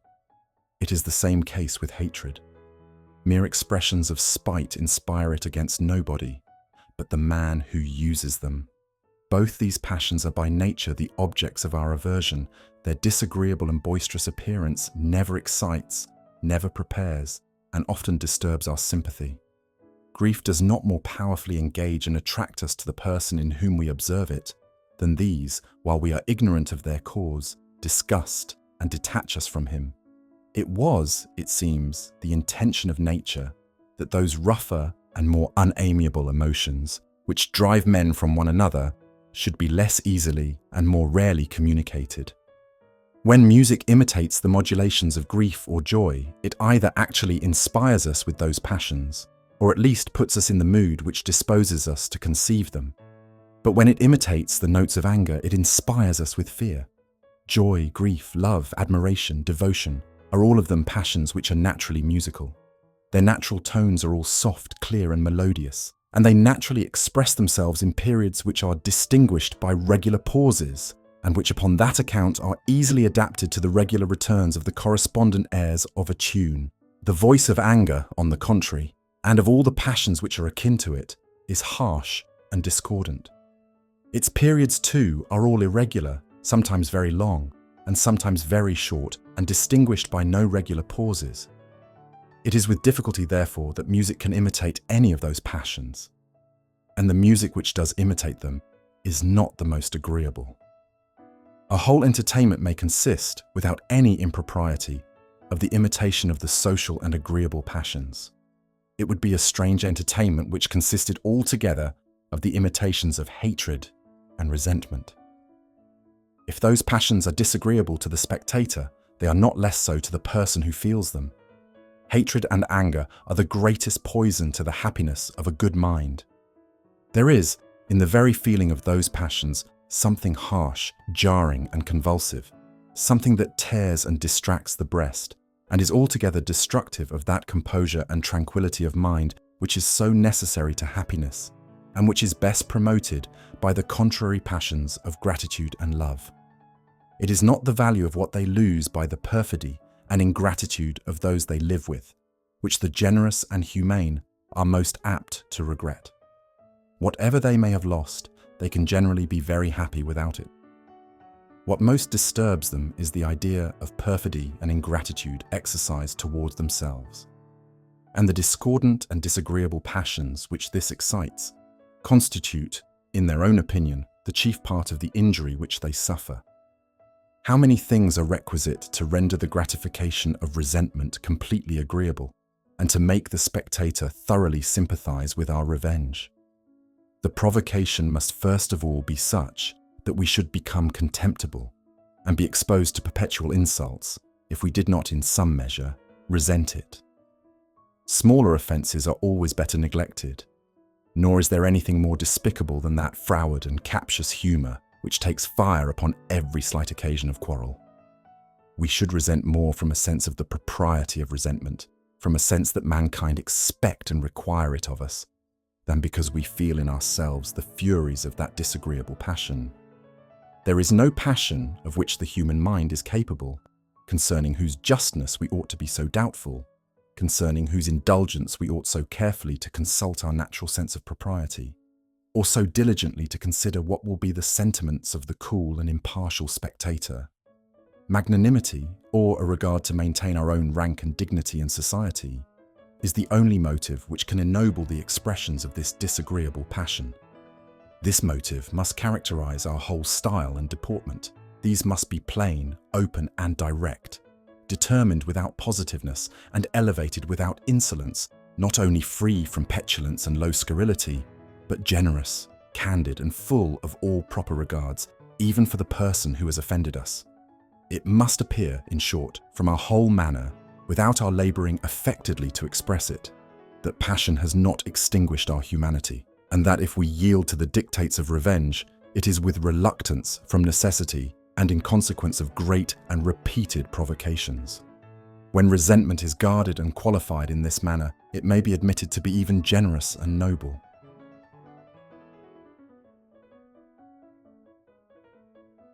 As it is a divided sympathy which renders the whole set of passions just now mentioned, upon most occasions so ungraceful and disagreeable, so there is another set opposite to these, which a redoubled sympathy renders almost always peculiarly agreeable and becoming. Generosity, humanity, kindness, compassion, mutual friendship and esteem, all the social and benevolent affections, when expressed in the countenance or behavior even towards those who are not peculiarly connected with ourselves, please the indifferent spectator upon almost every occasion. His sympathy with the person who feels those passions exactly coincides with his concern for the person who is the object of them. The interest, which, as a man, he is obliged to take in the happiness of this last, enlivens his fellow feeling with the sentiments of the other, whose emotions are employed about the same object. We have always, therefore, the strongest disposition to sympathize with the benevolent affections. They appear in every respect agreeable to us. We enter into the satisfaction both of the person who feels them and of the person who is the object of them. For as to be the object of hatred and indignation gives more pain than all the evil which a brave man can fear from his enemies, so there is a satisfaction in the consciousness of being beloved, which, to a person of delicacy and sensibility, is of more importance to happiness than all the advantage which he can expect to derive from it. What character is so detestable as that of one who takes pleasure to sow dissension among friends and to turn their most tender love into mortal hatred? Yet wherein does the atrocity of this so much abhorred injury consist?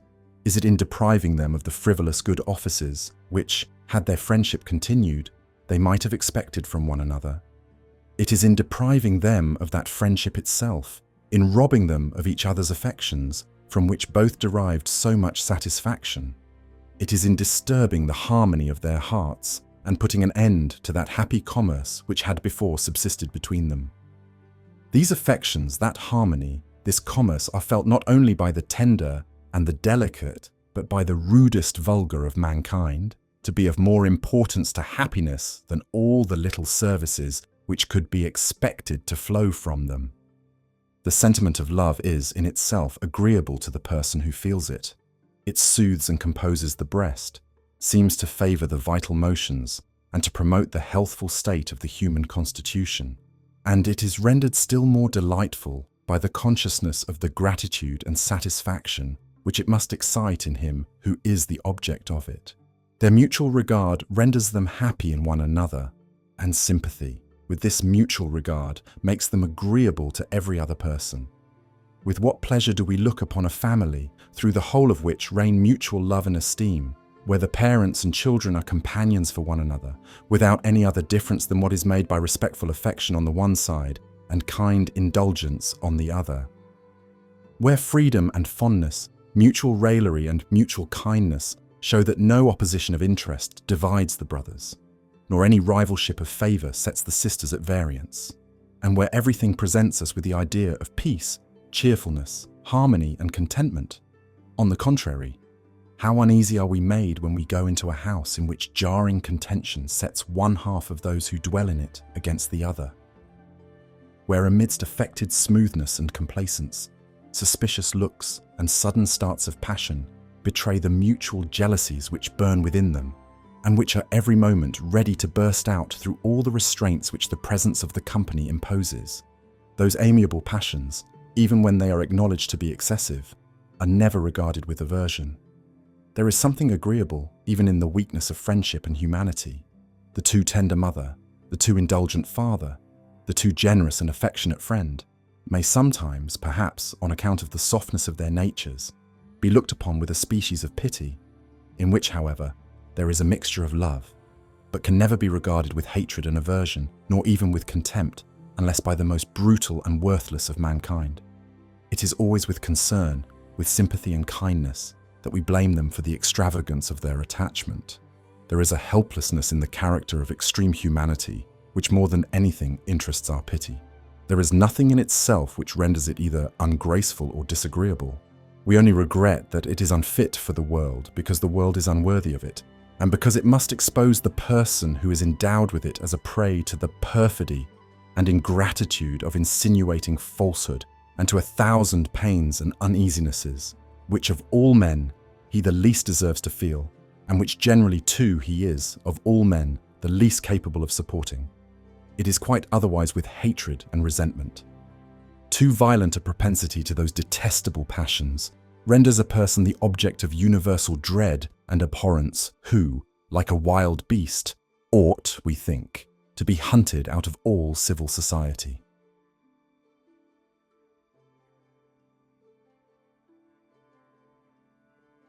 Besides those two opposite sets of passions, the social and unsocial, there is another which holds a sort of middle place between them, is never either so graceful as is sometimes the one set, nor is ever so odious as is sometimes the other. Grief and joy, when conceived upon account of our own private good or bad fortune, constitute this third set of passions. Even when excessive, they are never so disagreeable as excessive resentment, because no opposite sympathy can ever interest us against them. And when most suitable to their objects, they are never so agreeable as impartial humanity and just benevolence, because no double sympathy can ever interest us for them. There is, however, this difference between grief and joy, that we are generally most disposed to sympathize with small joys and great sorrows. The man who, by some sudden revolution of fortune, is lifted up all at once into a condition of life greatly above what he had formerly lived in, may be assured that the congratulations of his best friends are not all of them perfectly sincere. An upstart, though of the greatest merit, is generally disagreeable, and a sentiment of envy commonly prevents us from heartily sympathizing with his joy. If he has any judgment, he is sensible of this, and instead of appearing to be elated with his good fortune, he endeavors as much as he can to smother his joy and keep down that elevation of mind with which his new circumstances naturally inspire him. He affects the same plainness of dress and the same modesty of behavior which became him in his former station. He redoubles his attention to his old friends and endeavors more than ever to be humble, assiduous, and complacent. And this is the behavior which in his situation we most approve of, because we expect, it seems, that he should have more sympathy with our envy and aversion to his happiness than we have with his happiness. It is seldom that with all this he succeeds. We suspect the sincerity of his humility, and he grows weary of this constraint. In a little time, therefore, he generally leaves all his old friends behind him, some of the meanest of them excepted, who may perhaps condescend to become his dependents, nor does he always acquire any new ones. The pride of his new connections is as much affronted at finding him their equal as that of his old ones had been by his becoming their superior, and it requires the most obstinate and persevering modesty to atone for this mortification to either. He generally grows weary too soon, and is provoked by the sullen and suspicious pride of the one, and by the saucy contempt of the other, to treat the first with neglect, and the second with petulance, till at last he grows habitually insolent, and forfeits the esteem of all. If the chief part of human happiness arises from the consciousness of being beloved, as I believe it does, those sudden changes of fortune seldom contribute much to happiness.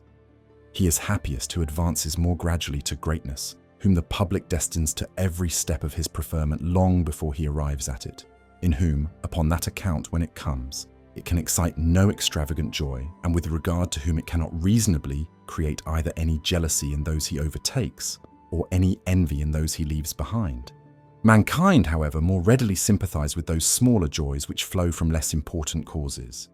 It is decent to be humble amidst great prosperity, but we can scarce express too much satisfaction in all the little occurrences of common life, in the company with which we spent the evening last night, in the entertainment that was set before us, in what was said and what was done, in all the little incidents of the present conversation, and in all those frivolous nothings which fill up the void of human life.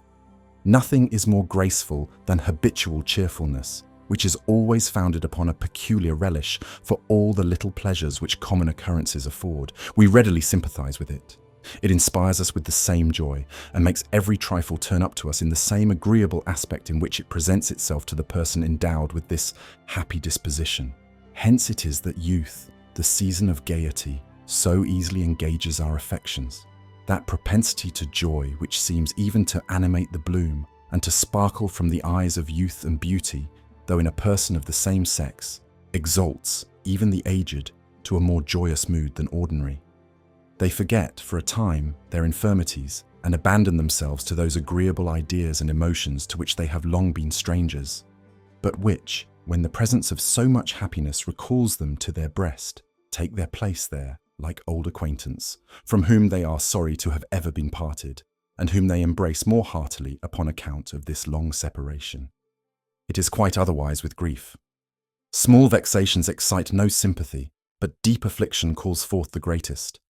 The man who is made uneasy by every little disagreeable incident, who is hurt if either the cook or the butler have failed in the least article of their duty, who feels every defect in the highest ceremonial of politeness, whether it be shown to himself or to any other person, who takes it amiss that his intimate friend did not bid him good morrow when they met in the forenoon, and that his brother hummed a tune all the time he himself was telling a story, who is put out of humour by the badness of the weather when in the country, by the badness of the roads when upon a journey, and by the want of company and dullness of all public diversions when in town. Such a person, I say, though he should have some reason, will seldom meet with much sympathy. Joy is a pleasant emotion, and we gladly abandon ourselves to it upon the slightest occasion. We readily, therefore, sympathize with it in others whenever we are not prejudiced by envy. But grief is painful, and the mind, even when it is our own misfortune, naturally resists and recoils from it. We would endeavour either not to conceive it at all, or to shake it off as soon as we have conceived it. Our aversion to grief will not, indeed, always hinder us from conceiving it in our own case upon very trifling occasions, but it constantly prevents us from sympathizing with it in others when excited by the like frivolous causes, for our sympathetic passions are always less irresistible than our original ones.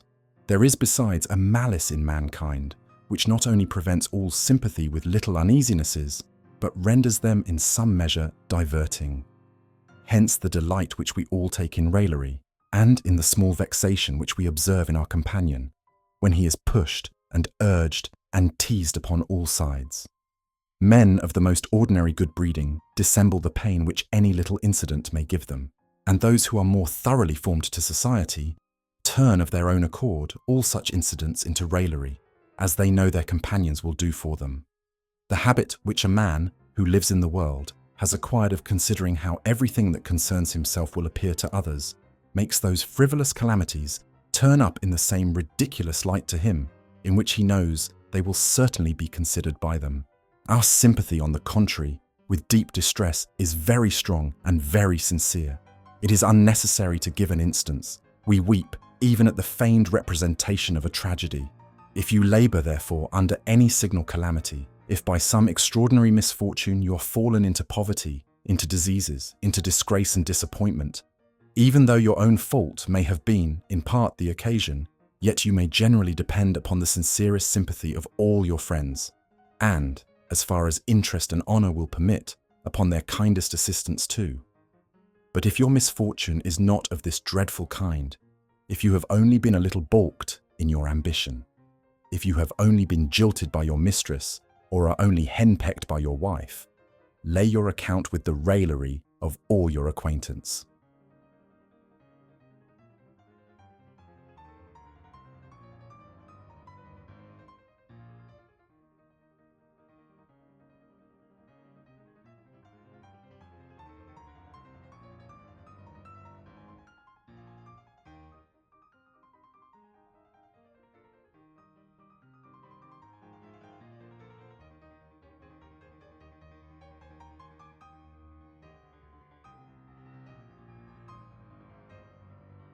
Our sympathy with sorrow, though not more real, has been more taken notice of than our sympathy with joy. The word sympathy, in its most proper and primitive signification, denotes our fellow feeling with the sufferings, not that with the enjoyments of others. A late ingenious and subtle philosopher thought it necessary to prove, by arguments, that we had a real sympathy with joy, and that congratulation was a principle of human nature. Nobody, I believe, ever thought it necessary to prove that compassion was such. First of all, our sympathy with sorrow is, in some sense, more universal than that with joy. Though sorrow is excessive, we may still have some fellow feeling with it. What we feel does not, indeed in this case, amount to that complete sympathy, to that perfect harmony and correspondence of sentiments which constitutes approbation. We do not weep and exclaim and lament with the sufferer. We are sensible, on the contrary, of his weakness and of the extravagance of his passion, and yet often feel a very sensible concern upon his account. But if we do not entirely enter into and go along with the joy of another, we have no sort of regard or fellow feeling for it. The man who skips and dances about with that intemperate and senseless joy which we cannot accompany him in is the object of our contempt and indignation. Pain, besides, whether of mind or body, is a more pungent sensation than pleasure, and our sympathy with pain, though it falls greatly short of what is naturally felt by the sufferer, is generally a more lively and distinct perception than our sympathy with pleasure, though this last often approaches more nearly, as I shall show immediately, to the natural vivacity of the original passion. Over and above all this, we often struggle to keep down our sympathy with the sorrow of others. Whenever we are not under the observation of the sufferer, we endeavour, for our own sake, to suppress it as much as we can, and we are not always successful.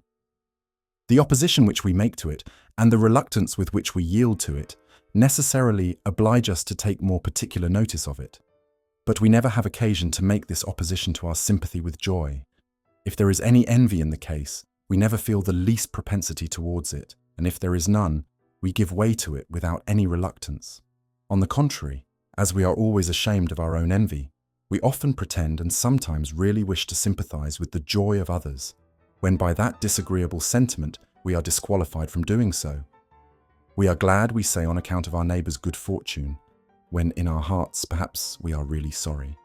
We often feel a sympathy with sorrow when we would wish to be rid of it, and we often miss that with joy when we would be glad to have it. The obvious observation, therefore, which it naturally falls in our way to make, is that our propensity to sympathize with sorrow must be very strong, and our inclination to sympathize with joy very weak. Notwithstanding this prejudice, however, I will venture to affirm that, when there is no envy in the case, our propensity to sympathize with joy is much stronger than our propensity to sympathize with sorrow, and that our fellow feeling for the agreeable emotion approaches much more nearly to the vivacity of what is naturally felt by the persons principally concerned, than that which we conceive for the painful one. We have some indulgence for that excessive grief which we cannot entirely go along with. We know what a prodigious effort is requisite before the sufferer can bring down his emotions to complete harmony and concord with those of the spectator. Though he fails, therefore, we easily pardon him, but we have no such indulgence for the intemperance of joy, because we are not conscious that any such vast effort is requisite to bring it down to what we can entirely enter into. The man who, under the greatest calamities, can command his sorrow seems worthy of the highest admiration, but he who, in the fullness of prosperity, can in the same manner master his joy seems hardly to deserve any praise. We are sensible that there is a much wider interval in the one case than in the other between what is naturally felt by the person principally concerned and what the spectator can entirely go along with. What can he add to the happiness of the man who is in health, who is out of debt and has a clear conscience? To one in this situation, all accessions of fortune may properly be said to be superfluous, and if he is much elevated upon account of them, it must be the effect of the most frivolous levity. This situation, however, may very well be called the natural and ordinary state of mankind. Notwithstanding the present misery and depravity of the world, so justly lamented, this really is the state of the greater part of men. The greater part of men, therefore, cannot find any great difficulty in elevating themselves to all the joy which any accession to this situation can well excite in their companion. But though little can be added to this state, much may be taken from it. Though between this condition and the highest pitch of human prosperity, the interval is but a trifle. Between it and the lowest depth of misery, the distance is immense and prodigious. Adversity on this account necessarily depresses the mind of the sufferer much more below its natural state than prosperity can elevate him above it. The spectator, therefore, must find it much more difficult to sympathize entirely and keep perfect time with his sorrow than thoroughly to enter into his joy, and must depart much further from his own natural and ordinary temper of mind in the one case than in the other. It is on this account that though our sympathy with sorrow is often a more pungent sensation than our sympathy with joy, it always falls much more short of the violence of what is naturally felt by the person principally concerned. It is agreeable to sympathize with joy, and wherever envy does not oppose it, our heart abandons itself with satisfaction to the highest transports of that delightful sentiment.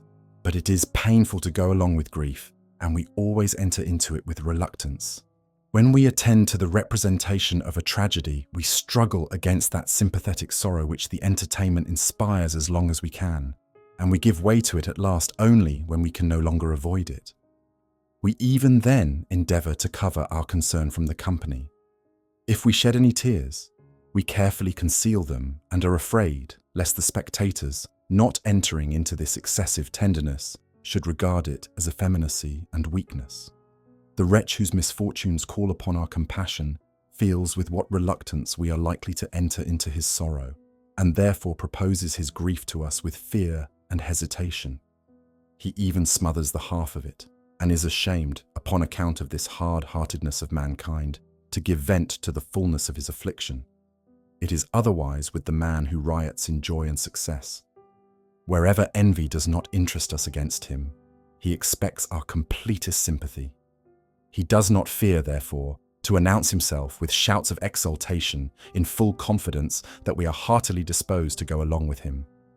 Why should we be more ashamed to weep than to laugh before company? We may often have as real occasion to do the one as to do the other, but we always feel that the spectators are more likely to go along with us in the agreeable than in the painful emotion. It is always miserable to complain, even when we are oppressed by the most dreadful calamities, but the triumph of victory is not always ungraceful. Prudence, indeed, would often advise us to bear our prosperity with more moderation, because prudence would teach us to avoid that envy which this very triumph is, more than anything, apt to excite. How hearty are the acclamations of the mob, who never bear any envy to their superiors at a triumph or a public entry, and how sedate and moderate is commonly their grief at an execution. Our sorrow at a funeral generally amounts to no more than an affected gravity, but our mirth at a christening or a marriage is always from the heart and without any affectation. Upon these and all such joyous occasions, our satisfaction, though not so durable, is often as lively as that of the persons principally concerned. Whenever we cordially congratulate our friends, which, however, to the disgrace of human nature, we do but seldom, their joy literally becomes our joy. We are, for the moment, as happy as they are. Our heart swells and overflows with real pleasure. Joy and complacency sparkle from our eyes and animate every feature of our countenance and every gesture of our body. But on the contrary, when we condole with our friends in their afflictions, how little do we feel in comparison of what they feel? We sit down by them, we look at them, and while they relate to us the circumstances of their misfortune, we listen to them with gravity and attention. But while their narration is every moment interrupted by those natural bursts of passion, which often seem almost to choke them in the midst of it, how far are the languid emotions of our hearts from keeping time to the transports of theirs? We may be sensible at the same time that their passion is natural and no greater than what we ourselves might feel upon the like occasion. We may even inwardly reproach ourselves with our own want of sensibility, and perhaps on that account work ourselves up into an artificial sympathy, which, however, when it is raised, is always the slightest and most transitory imaginable, and generally, as soon as we have left the room, vanishes and is gone forever. Nature, it seems, when she loaded us with our own sorrows, thought that they were enough, and therefore did not command us to take any further share in those of others than what was necessary to prompt us to relieve them. It is on account of this dull sensibility to the afflictions of others that magnanimity amidst great distress appears always so divinely graceful. His behaviour is genteel and agreeable who can maintain his cheerfulness amidst a number of frivolous disasters. but he appears to be more than mortal who can support in the same manner the most dreadful calamities. We feel what an immense effort is requisite to silence those violent emotions which naturally agitate and distract those in his situation. We are amazed to find that he can command himself so entirely. His firmness at the same time perfectly coincides with our insensibility. He makes no demand upon us for that more exquisite degree of sensibility which we find, and which we are mortified to find, that we do not possess. There is the most perfect correspondence between his sentiments and ours, and on that account the most perfect propriety in his behavior. It is a propriety, too, which, from our experience of the usual weakness of human nature, we could not reasonably have expected he should be able to maintain. We wonder with surprise and astonishment at that strength of mind which is capable of so noble and generous an effort.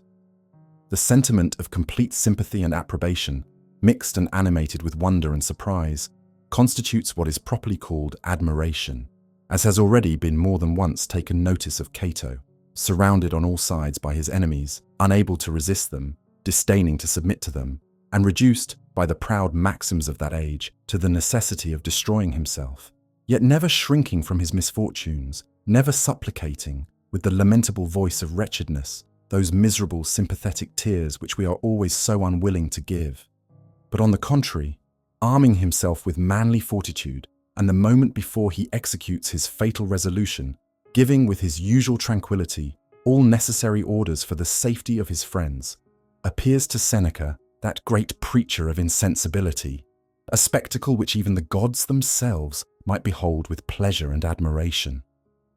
Whenever we meet in common life with any examples of such heroic magnanimity, we are always extremely affected. We are more apt to weep and shed tears for such as, in this manner, seem to feel nothing for them, and in selves, than for those who give way to all the weakness of sorrow. This particular case, the sympathetic grief of the spectator, appears to go beyond the original passion in the person principally concerned. The friends of Socrates all wept when he drank the last potion, while he himself expressed the gayest and most cheerful tranquillity. Upon all such occasions, the spectator makes no effort, and has no occasion to make any, in order to conquer his sympathetic sorrow. He is under no fear that it will transport him to anything that is extravagant and improper. He is rather pleased with the sensibility of his own heart, and gives way to it with complacence and self-approbation. He gladly indulges, therefore, the most melancholy views which can naturally occur to him concerning the calamity of his friend, for whom perhaps he never felt so exquisitely before the tender and tearful passion of love. But it is quite otherwise with the person principally concerned. He is obliged, as much as possible, to turn away his eyes from whatever is either naturally terrible or disagreeable in his situation. Too serious an attention to those circumstances, he fears, might make so violent an impression upon him that he could no longer keep within the bounds of moderation, or render himself the object of the complete sympathy and approbation of the spectators. He fixes his thoughts, therefore, upon those only which are agreeable, the applause and admiration which he is about to deserve by the heroic magnanimity of his behavior. To feel that he is capable of so noble and generous an effort, to feel that in this dreadful situation he can still act as he would desire to act, animates and transports him with joy, and enables him to support that triumphant gaiety which seems to exult in the victory he thus gains over his misfortunes. On the contrary, he always appears in some measure mean and despicable, who is sunk in sorrow and dejection upon account of any calamity of his own. We cannot bring ourselves to feel for him what he feels for himself, and what, perhaps, we should feel for ourselves if, in his situation, we, therefore, despise him. Unjustly, perhaps, if any sentiment could be regarded as unjust, to which we are, by nature, irresistibly determined.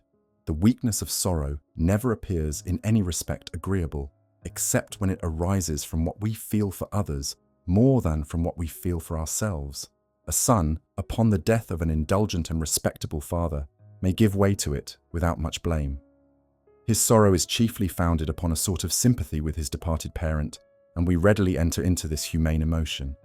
But if he should indulge the same weakness upon account of any misfortune which affected himself only, he would no longer meet with any such indulgence.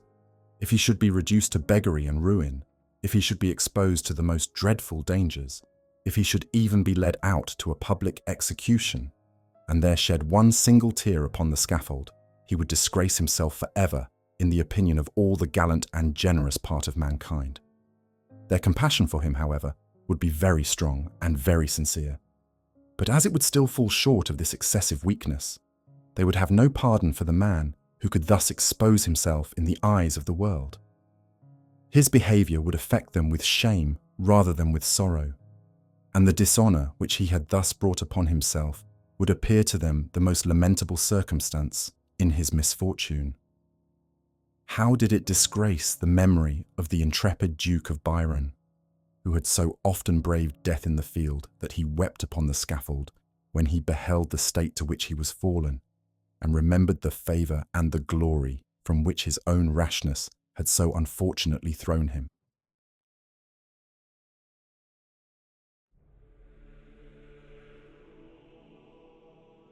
It is because mankind are disposed to sympathize more entirely with our joy than with our sorrow that we make parade of our riches and conceal our poverty. Nothing is so mortifying as to be obliged to expose our distress to the view of the public, and to feel that though our situation is open to the eyes of all mankind, no mortal conceives for us the half of what we suffer. Nay, it is chiefly from this regard to the sentiments of mankind that we pursue riches and avoid poverty. For to what purpose is all the toil and bustle of this world? What is the end of avarice and ambition, of the pursuit of wealth, of power and preeminence? Is it to supply the necessities of nature? The wages of the meanest labourer can supply them. We see that they afford him food and clothing, the comfort of a house and of a family. If we examined his economy with rigour, we should find that he spends a great part of them upon conveniencies, which may be regarded as superfluities, and that upon extraordinary occasions he can give something even to vanity and distinction. What then is the cause of our aversion to his situation, and why should those who have been educated in the higher ranks of life regard it as worse than death, to be reduced to live, even without labour, upon the same simple fare with him, to dwell under the same lowly roof, and to be clothed in the same humble attire? Do they imagine that their stomach is better, or their sleep sounder in a palace than in a cottage? The contrary has been so often observed, and indeed is so very obvious, though it had never been observed, that there is nobody ignorant of it. From whence then arises that emulation which runs through all the different ranks of men, and what are the advantages which we propose by that great purpose of human life which we call bettering our condition? To be observed, to be attended to be taken notice of with sympathy, complacency and approbation, are all the advantages which we can propose to derive from it. It is the vanity, not the ease or the pleasure, which interests us. But vanity is always founded upon the belief of our being the object of attention and approbation. The rich man glories in his riches, because he feels that they naturally draw upon him the attention of the world, and that mankind are disposed to go along with him in all those agreeable emotions with which the advantages of his situation so readily inspire him. At the thought of this, his heart seems to swell and dilate itself within him, and he is fonder of his wealth upon this account than for all the other advantages it procures him. The poor man, on the contrary, is ashamed of his poverty. He feels that it either places him out of the sight of mankind, or that if they take any notice of him, they have, however, scarce any fellow feeling with the misery and distress which he suffers. He is mortified upon both accounts, for though to be overlooked and to be disapproved of are things entirely different, yet as obscurity covers us from the daylight of honour and approbation, to feel that we are taken no notice of necessarily damps the most agreeable hope and disappoints the most ardent desire of human nature. The poor man goes out and comes in unheeded, and when in the midst of a crowd is in the same obscurity, as if shut up in his own hovel. Those humble cares and painful attentions which occupy those in his situation afford no amusement to the dissipated and the gay. They turn away their eyes from him, or if the extremity of his distress forces them to look at him, it is only to spurn so disagreeable an object from among them. The fortunate and the proud wonder at the insolence of human wretchedness, that it should dare to present itself before them, and with the loathsome aspect of its misery, presume to disturb the serenity of their happiness. The man of rank and distinction, on the contrary, is observed by all the world. Everybody is eager to look at him and to conceive, at least by sympathy, that joy and exultation with which his circumstances naturally inspire him. His actions are the objects of the public care. Scarce a word, scarce a gesture can fall from him that is altogether neglected. In a great assembly, he is the person upon whom all direct their eyes. It is upon him that their passions seem all to wait with expectation, in order to receive that movement and direction which he shall impress upon them. And if his behavior is not altogether absurd, he has every moment an opportunity of interesting mankind, and of rendering himself the object of the observation and fellow feeling of everybody about him. It is this which, notwithstanding the restraint it imposes, notwithstanding the loss of liberty with which it is attended, renders greatness the object of envy, and compensates, in the opinion of all those mortifications which must mankind, all that toil, all that anxiety, be undergone in the pursuit of it. And what is of yet more consequence, all that leisure, all that ease, all that careless security, which are forfeited forever by the acquisition. When we consider the condition of the great in those delusive colours in which the imagination is apt to paint it, it seems to be almost the abstract idea of a perfect and happy state. It is the very state which, in all our waking dreams and idle reveries, we had sketched out to ourselves as the final object of all our desires. We feel, therefore, a peculiar sympathy with the satisfaction of those who are in it. We favour all their inclinations, and forward all their wishes. What pity we think that anything should spoil and corrupt so agreeable a situation. We could even wish them immortal, and it seems hard to us that death should at last put an end to such perfect enjoyment. It is cruel, we think, in nature, to compel them from their exalted stations to that humble but hospitable home which she has provided for all her children. Great King, live for ever, is the compliment which, after the manner of Eastern adulation, we should readily make them, if experience did not teach us its absurdity. Every calamity that befalls them, every injury that is done them, excites in the breast of the spectator 10 times more compassion and resentment than he would have felt had the same things happened to other men. It is the misfortunes of kings only which afford the proper subjects for tragedy. They resemble, in this respect, the misfortunes of lovers. Those two situations are the chief which interest us upon the theatre, because, in spite of all that reason and experience can tell us to the contrary, the prejudices of the imagination attach to these two states a happiness superior to any other. To disturb or to put an end to such perfect enjoyment seems to be the most atrocious of all injuries. The traitor who conspires against the life of his monarch is thought a greater monster than any other murderer. All the innocent blood that was shed in the civil wars provoked less indignation than the death of Charles I, a stranger to human nature, who saw the indifference of men about the misery of their inferiors, and the regret and indignation which they feel for the misfortunes and sufferings of those above them, would be apt to imagine that pain must be more agonizing, and the convulsions of death more terrible to persons of higher rank than to those of meaner stations. Upon this disposition of mankind to go along with all the passions of the rich and the powerful is founded the distinction of ranks and the order of society. Our obsequiousness to our superiors more frequently arises from our admiration for the advantages of their situation than from any private expectations of benefit from their goodwill.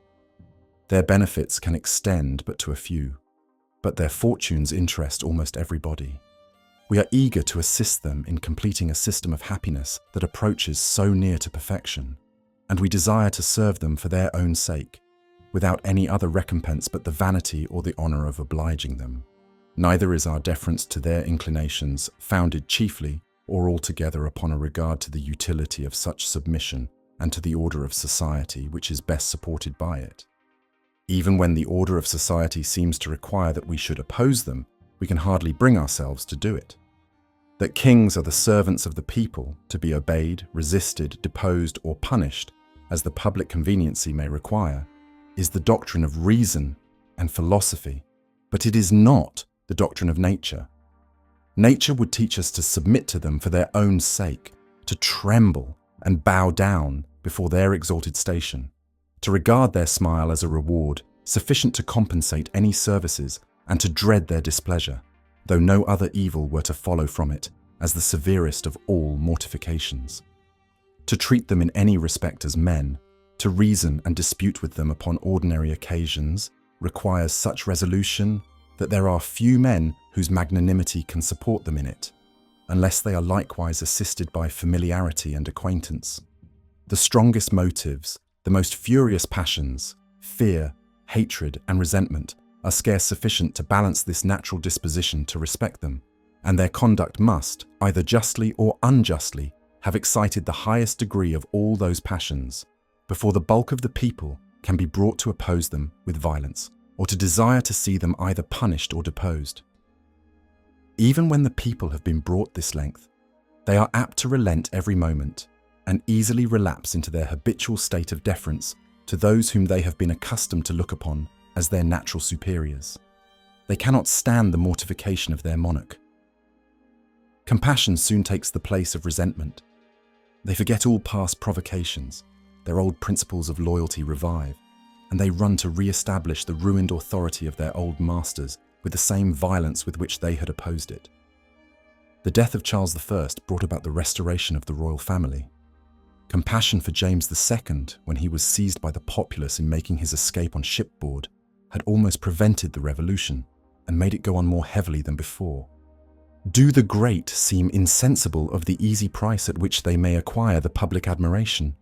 Or do they seem to imagine that to them, as to other men, it must be the purchase either of sweat or of blood?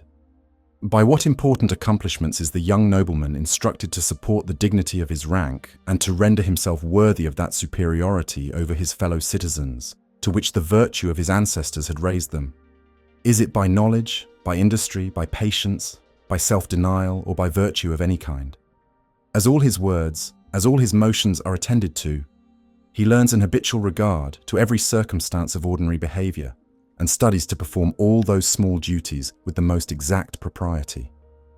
As he is conscious how much he is observed, and how much mankind are disposed to favour all his inclinations, he acts upon the most indifferent occasions with that freedom and elevation which the thought of this naturally inspires. His air, his manner, his deportment, all mark that elegant and graceful sense of his own superiority, which those who are born to inferior stations can hardly ever arrive at. These are the arts by which he proposes to make mankind more easily submit to his authority and to govern their inclinations according to his own pleasure. And in this he is seldom disappointed. These arts, supported by rank and preeminence, are upon ordinary occasions sufficient to govern the world. Louis XIV, during the greater part of his reign, was regarded not only in France but over all Europe as the most perfect model of a great prince. But what were the talents and virtues by which he acquired this great reputation? Was it by the scrupulous and inflexible justice of all his undertakings, by the immense dangers and difficulties with which they were attended, or by the unwearied and unrelenting application with which he pursued them? Was it by his extensive knowledge, by his exquisite judgment, or by his heroic valour? It was by none of these qualities. But he was, first of all, the most powerful prince in Europe, and consequently held the highest rank among kings. And then, says his historian, he surpassed all his courtiers in the gracefulness of his shape and the majestic beauty of his features. The sound of his voice, noble and affecting, gained those hearts which his presence intimidated. He had a step and a deportment which could suit only him and his rank, and which would have been ridiculous in any other person. The embarrassment which he occasioned to those who spoke to him flattered that secret satisfaction with which he felt his own superiority. The old officer, who was confounded and faltered in asking him a favour, and not being able to conclude his discourse, said to him, "Sir, your Majesty, I hope, will believe that I do not tremble thus before your enemies," had no difficulty to obtain what he demanded.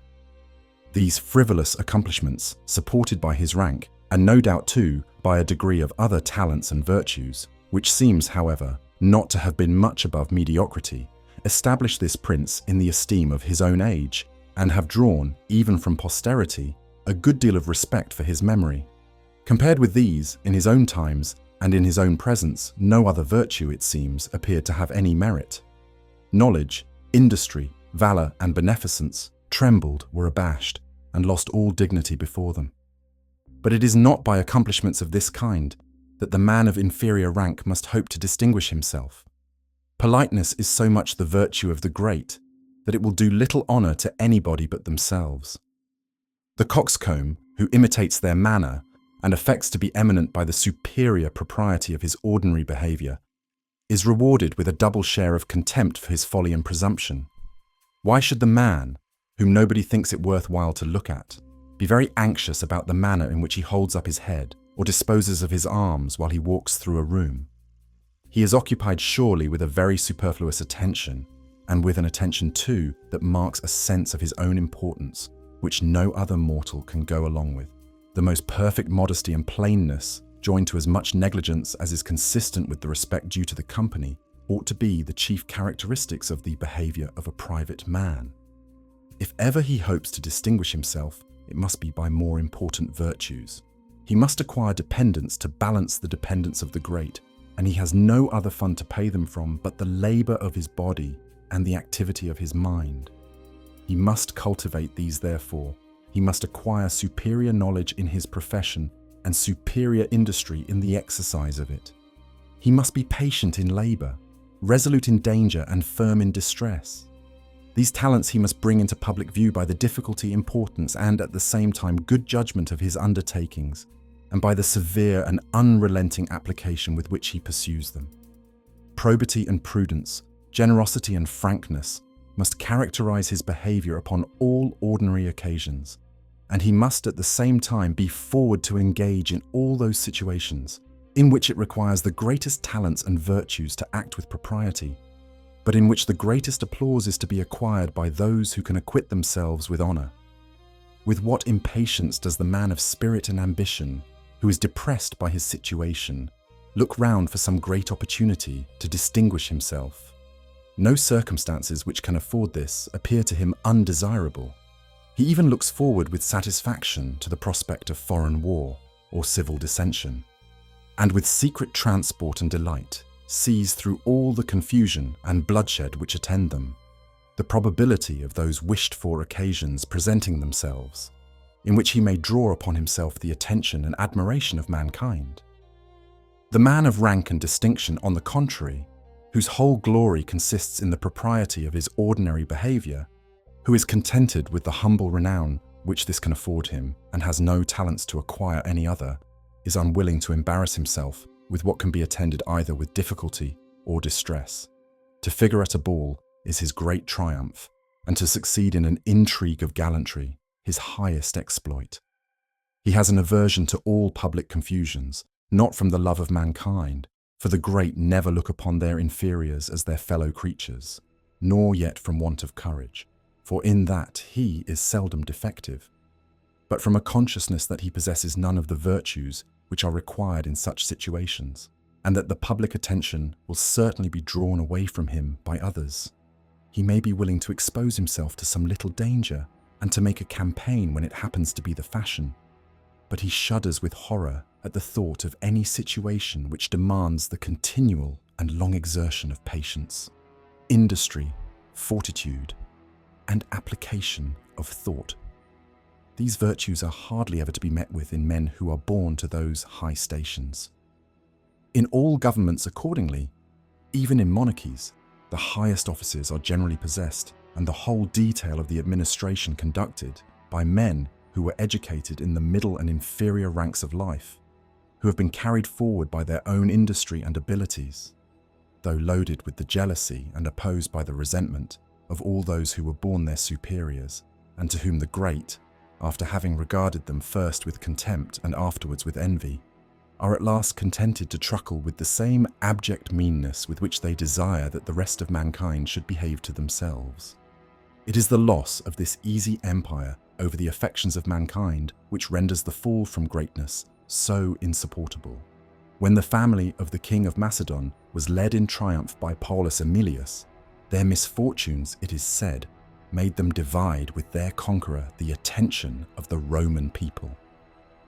The sight of the royal children, whose tender age rendered them insensible of their situation, struck the spectators amidst the public rejoicings and prosperity with the tenderest sorrow and compassion. The king appeared next in the procession, and seemed like one confounded and astonished and bereft of all sentiment by the greatness of his calamities. His friends and ministers followed after him. As they moved along, they often cast their eyes upon their fallen sovereign, and always burst into tears at the sight, their whole behaviour demonstrating that they thought not of their own misfortunes, but were occupied entirely by the superior greatness of his. The generous Romans, on the contrary, beheld him with disdain and indignation, and regarded as unworthy of all compassion the man who could be so mean-spirited as to bear to live under such calamities. Yet what did those calamities amount to?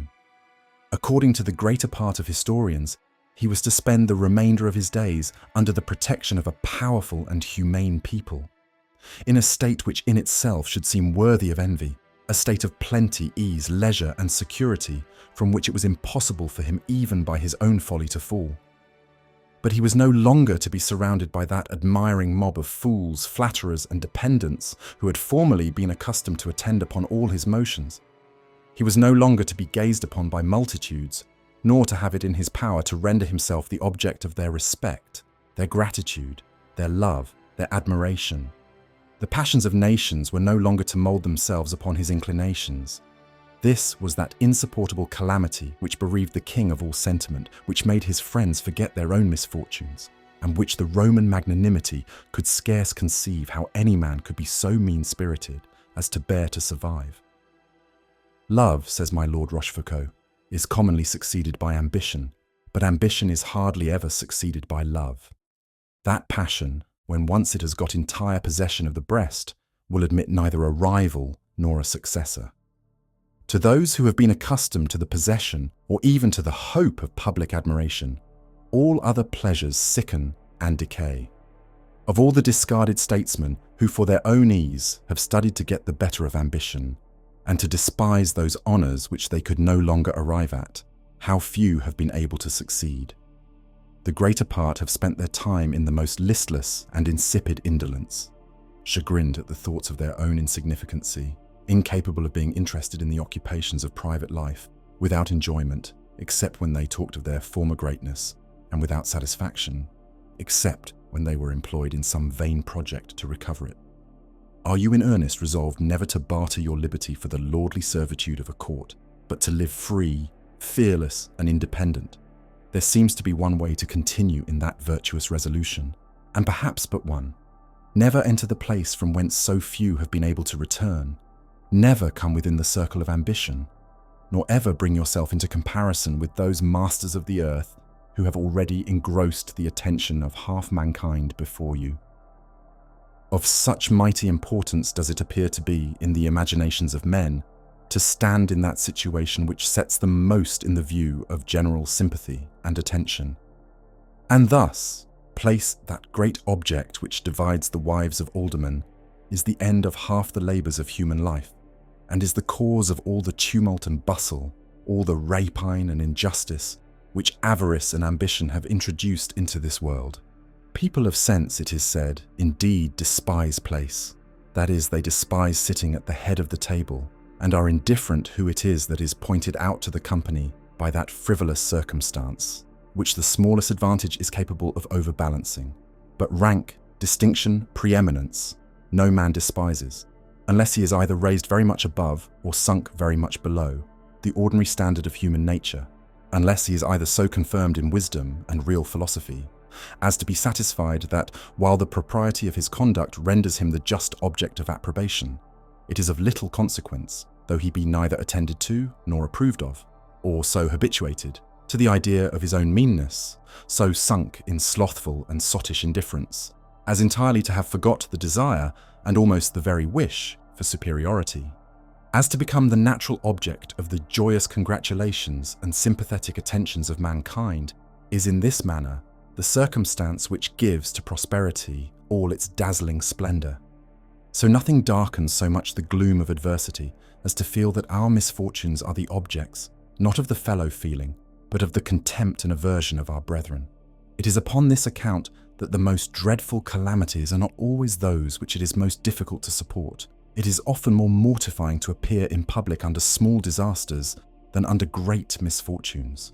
The first excite no sympathy, but the second, though they may excite none that approaches to the anguish of the sufferer, call forth, however, a very lively compassion. The sentiments of the spectators are, in this last case, less wide of those of the sufferer, and their imperfect fellow-feeling lends him some assistance in supporting his misery. Before a gay assembly, a gentleman would be more mortified to appear covered with filth and rags than with blood and wounds. This last situation would interest their pity. The other would provoke their laughter. The judge who orders a criminal to be set in the pillory dishonors him more than if he had condemned him to the scaffold. The great prince, who some years ago caned a general officer at the head of his army, disgraced him irrecoverably. The punishment would have been much less had he shot him through the body. By the laws of honor, to strike with a cane dishonors, to strike with a sword does not, for an obvious reason. Those slighter punishments, when inflicted on a gentleman, to whom dishonor is the greatest of all evils, come to be regarded among a humane and generous people as the most dreadful of any. With regard to persons of that rank, therefore, they are universally laid aside, and the law, while it takes their life upon many occasions, respects their honor upon almost all.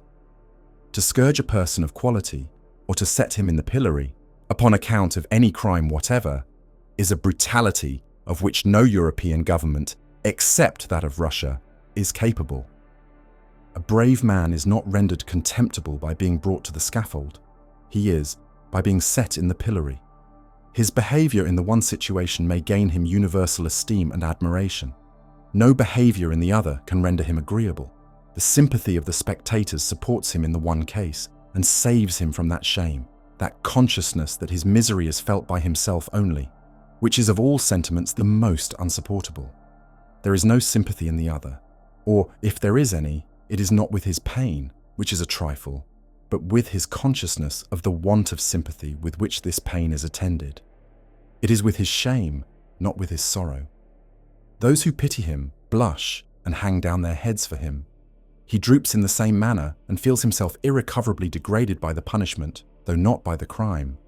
The man, on the contrary, who dies with resolution, as he is naturally regarded with the erect aspect of esteem and approbation, so he wears himself the same undaunted countenance, and if the crime does not deprive him of the respect of others, the punishment never will. He has no suspicion that his situation is the object of contempt or derision to anybody, and he can, with propriety, assume the air not only of perfect serenity, but of triumph and exultation. Great dangers, says the Cardinal de Retz, have their charms, because there is some glory to be got, even when we miscarry. But moderate dangers have nothing but what is horrible, because the loss of reputation always attends the want of success. His maxim has the same foundation with what we have been just now observing with regard to punishments. Human virtue is superior to pain, to poverty, to danger, and to death, nor does it even require its utmost efforts to despise them. But to have its misery exposed to insult and derision, to be led in triumph, to be set up for the hand of scorn to point at, is a situation in which its constancy is much more apt to fail. Compared with the contempt of mankind, all other external evils are easily supported.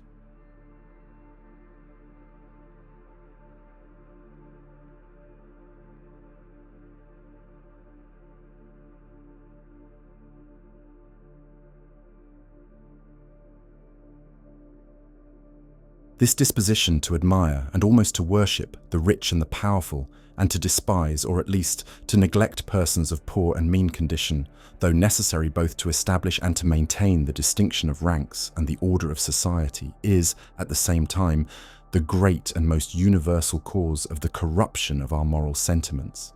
That wealth and greatness are often regarded with the respect and admiration which are due only to wisdom and virtue, and that the contempt of which vice and folly are the only proper objects, is often most unjustly bestowed upon poverty and weakness, has been the complaint of moralists in all ages. We desire both to be respectable and to be respected. We dread both to be contemptible and to be contemned. But upon coming into the world, we soon find that wisdom and virtue are by no means the sole objects of respect, nor vice and folly of contempt. We frequently see the respectful attentions of the world more strongly directed towards the rich and the great than towards the wise and the virtuous. We see frequently the vices and follies of the powerful much less despised than the poverty and weakness of the innocent.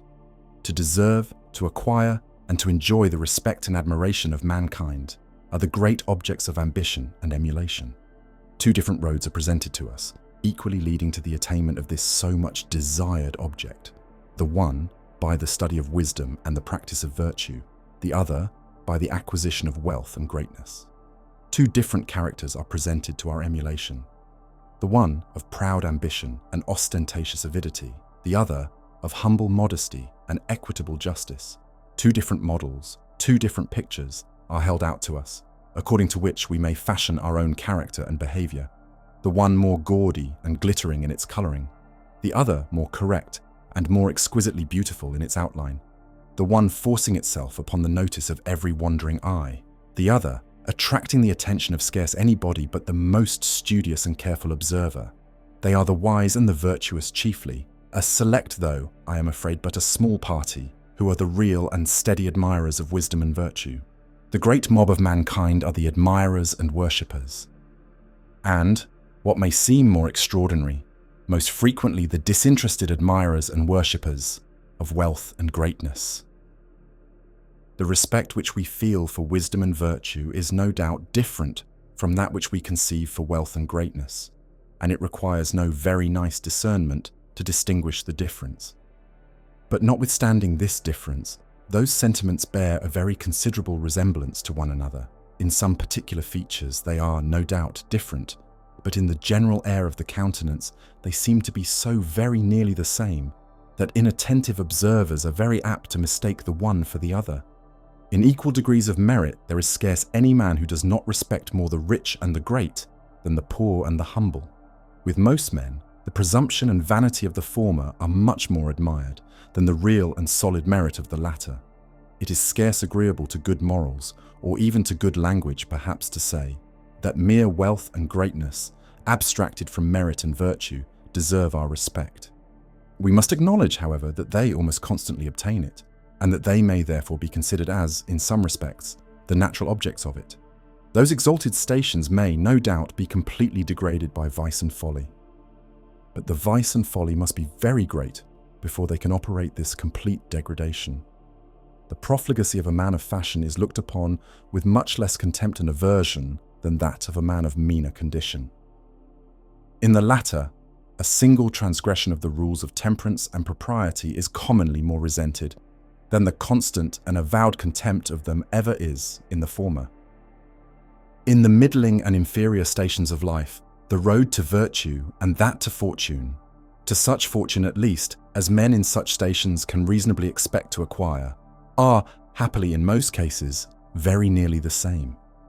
In all the middling and inferior professions, real and solid professional abilities, joined to prudent, just, firm and temperate conduct, can very seldom fail of success.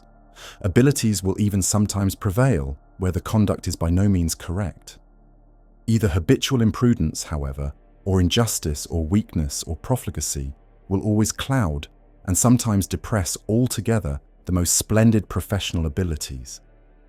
Men in the inferior and middling stations of life, besides, can never be great enough to be above the law, which must generally overawe them into some sort of respect for, at least, the more important rules of justice.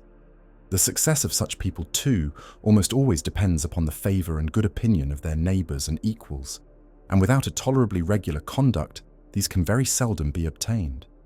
The good old proverb, therefore, that honesty is the best policy, holds in such situations almost always perfectly true. In such situations, therefore, we may generally expect a considerable degree of virtue, and fortunately for the good morals of society, these are the situations of by far the greater part of mankind. In the superior stations of life, the case is unhappily not always the same. In the courts of princes, in the drawing rooms of the great, where success and preferment depend not upon the esteem of intelligent and well-informed equals, but upon the fanciful and foolish favour of ignorant, presumptuous and proud superiors. Flattery and falsehood too often prevail over merit and abilities. In such societies, the abilities to please are more regarded than the abilities to serve. In quiet and peaceable times, when the storm is at a distance, the prince or great man wishes only to be amused, and is even apt to fancy that he has scarce any occasion for the service of anybody, or that those who amuse him are sufficiently able to serve him. The external graces, the frivolous accomplishments of that impertinent and foolish thing called a man of fashion, are commonly more admired than the solid and masculine virtues of a warrior, a statesman, a philosopher, or a legislator. All the great and awful virtues, all the virtues which can fit either for the council, the senate, or the field, are by the insolent and insignificant flatterers, who commonly figure the most in such corrupted societies, held in the utmost contempt and derision. When the Duke of Sully was called upon by Louis XIII to give his advice in some great emergency, he observed the favourites and courtiers whispering to one another and smiling at his unfashionable appearance. "Whenever your Majesty's father," said the old warrior and statesman, "did me the honour to consult me, he ordered the buffoons of the court to retire into the antechamber." It is from our disposition to admire and consequently to imitate the rich and the great that they are enabled to set, or to lead what is called the fashion. Their dress is the fashionable dress, the language of their conversation, the fashionable style, their air and deportment, the fashionable behaviour. Even their vices and follies are fashionable, and the greater part of men are proud to imitate and resemble them in the very qualities which dishonour and degrade them.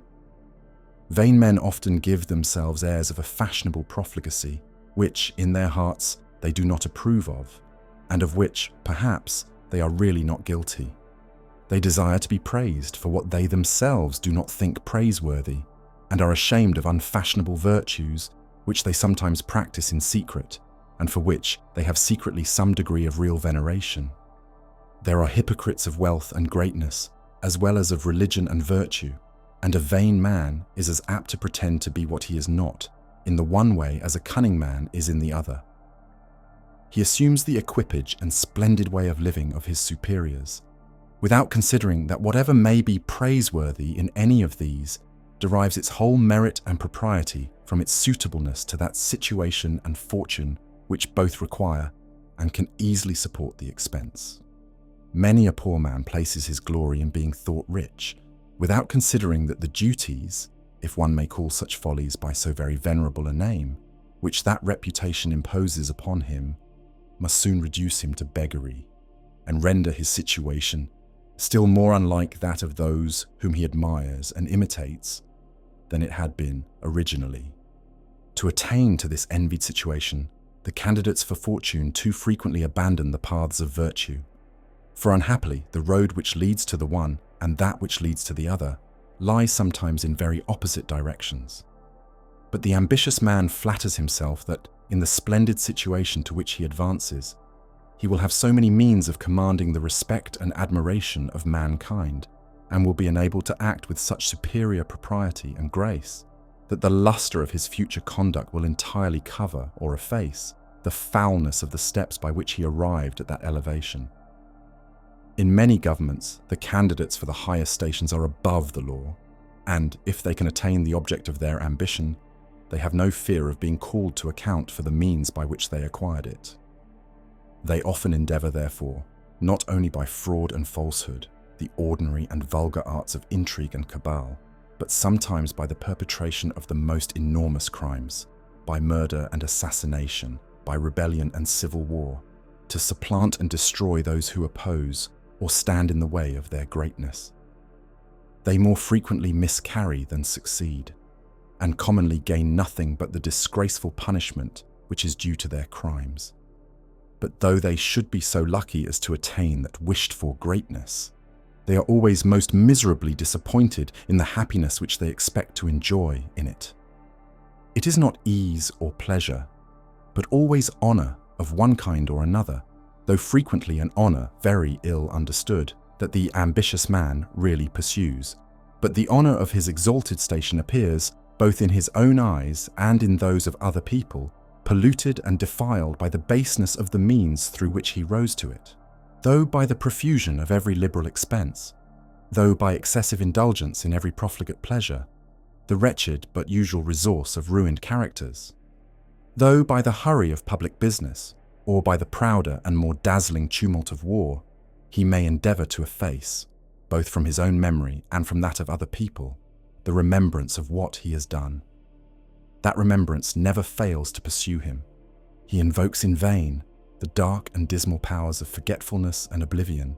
He remembers himself what he has done, and that remembrance tells him that other people must likewise remember it, amidst all the gaudy pomp of the most ostentatious greatness, amidst the venal and vile adulation of the great and of the learned, amidst the more innocent, though more foolish acclamations of the common people, amidst all the pride of conquest and the triumph of successful war.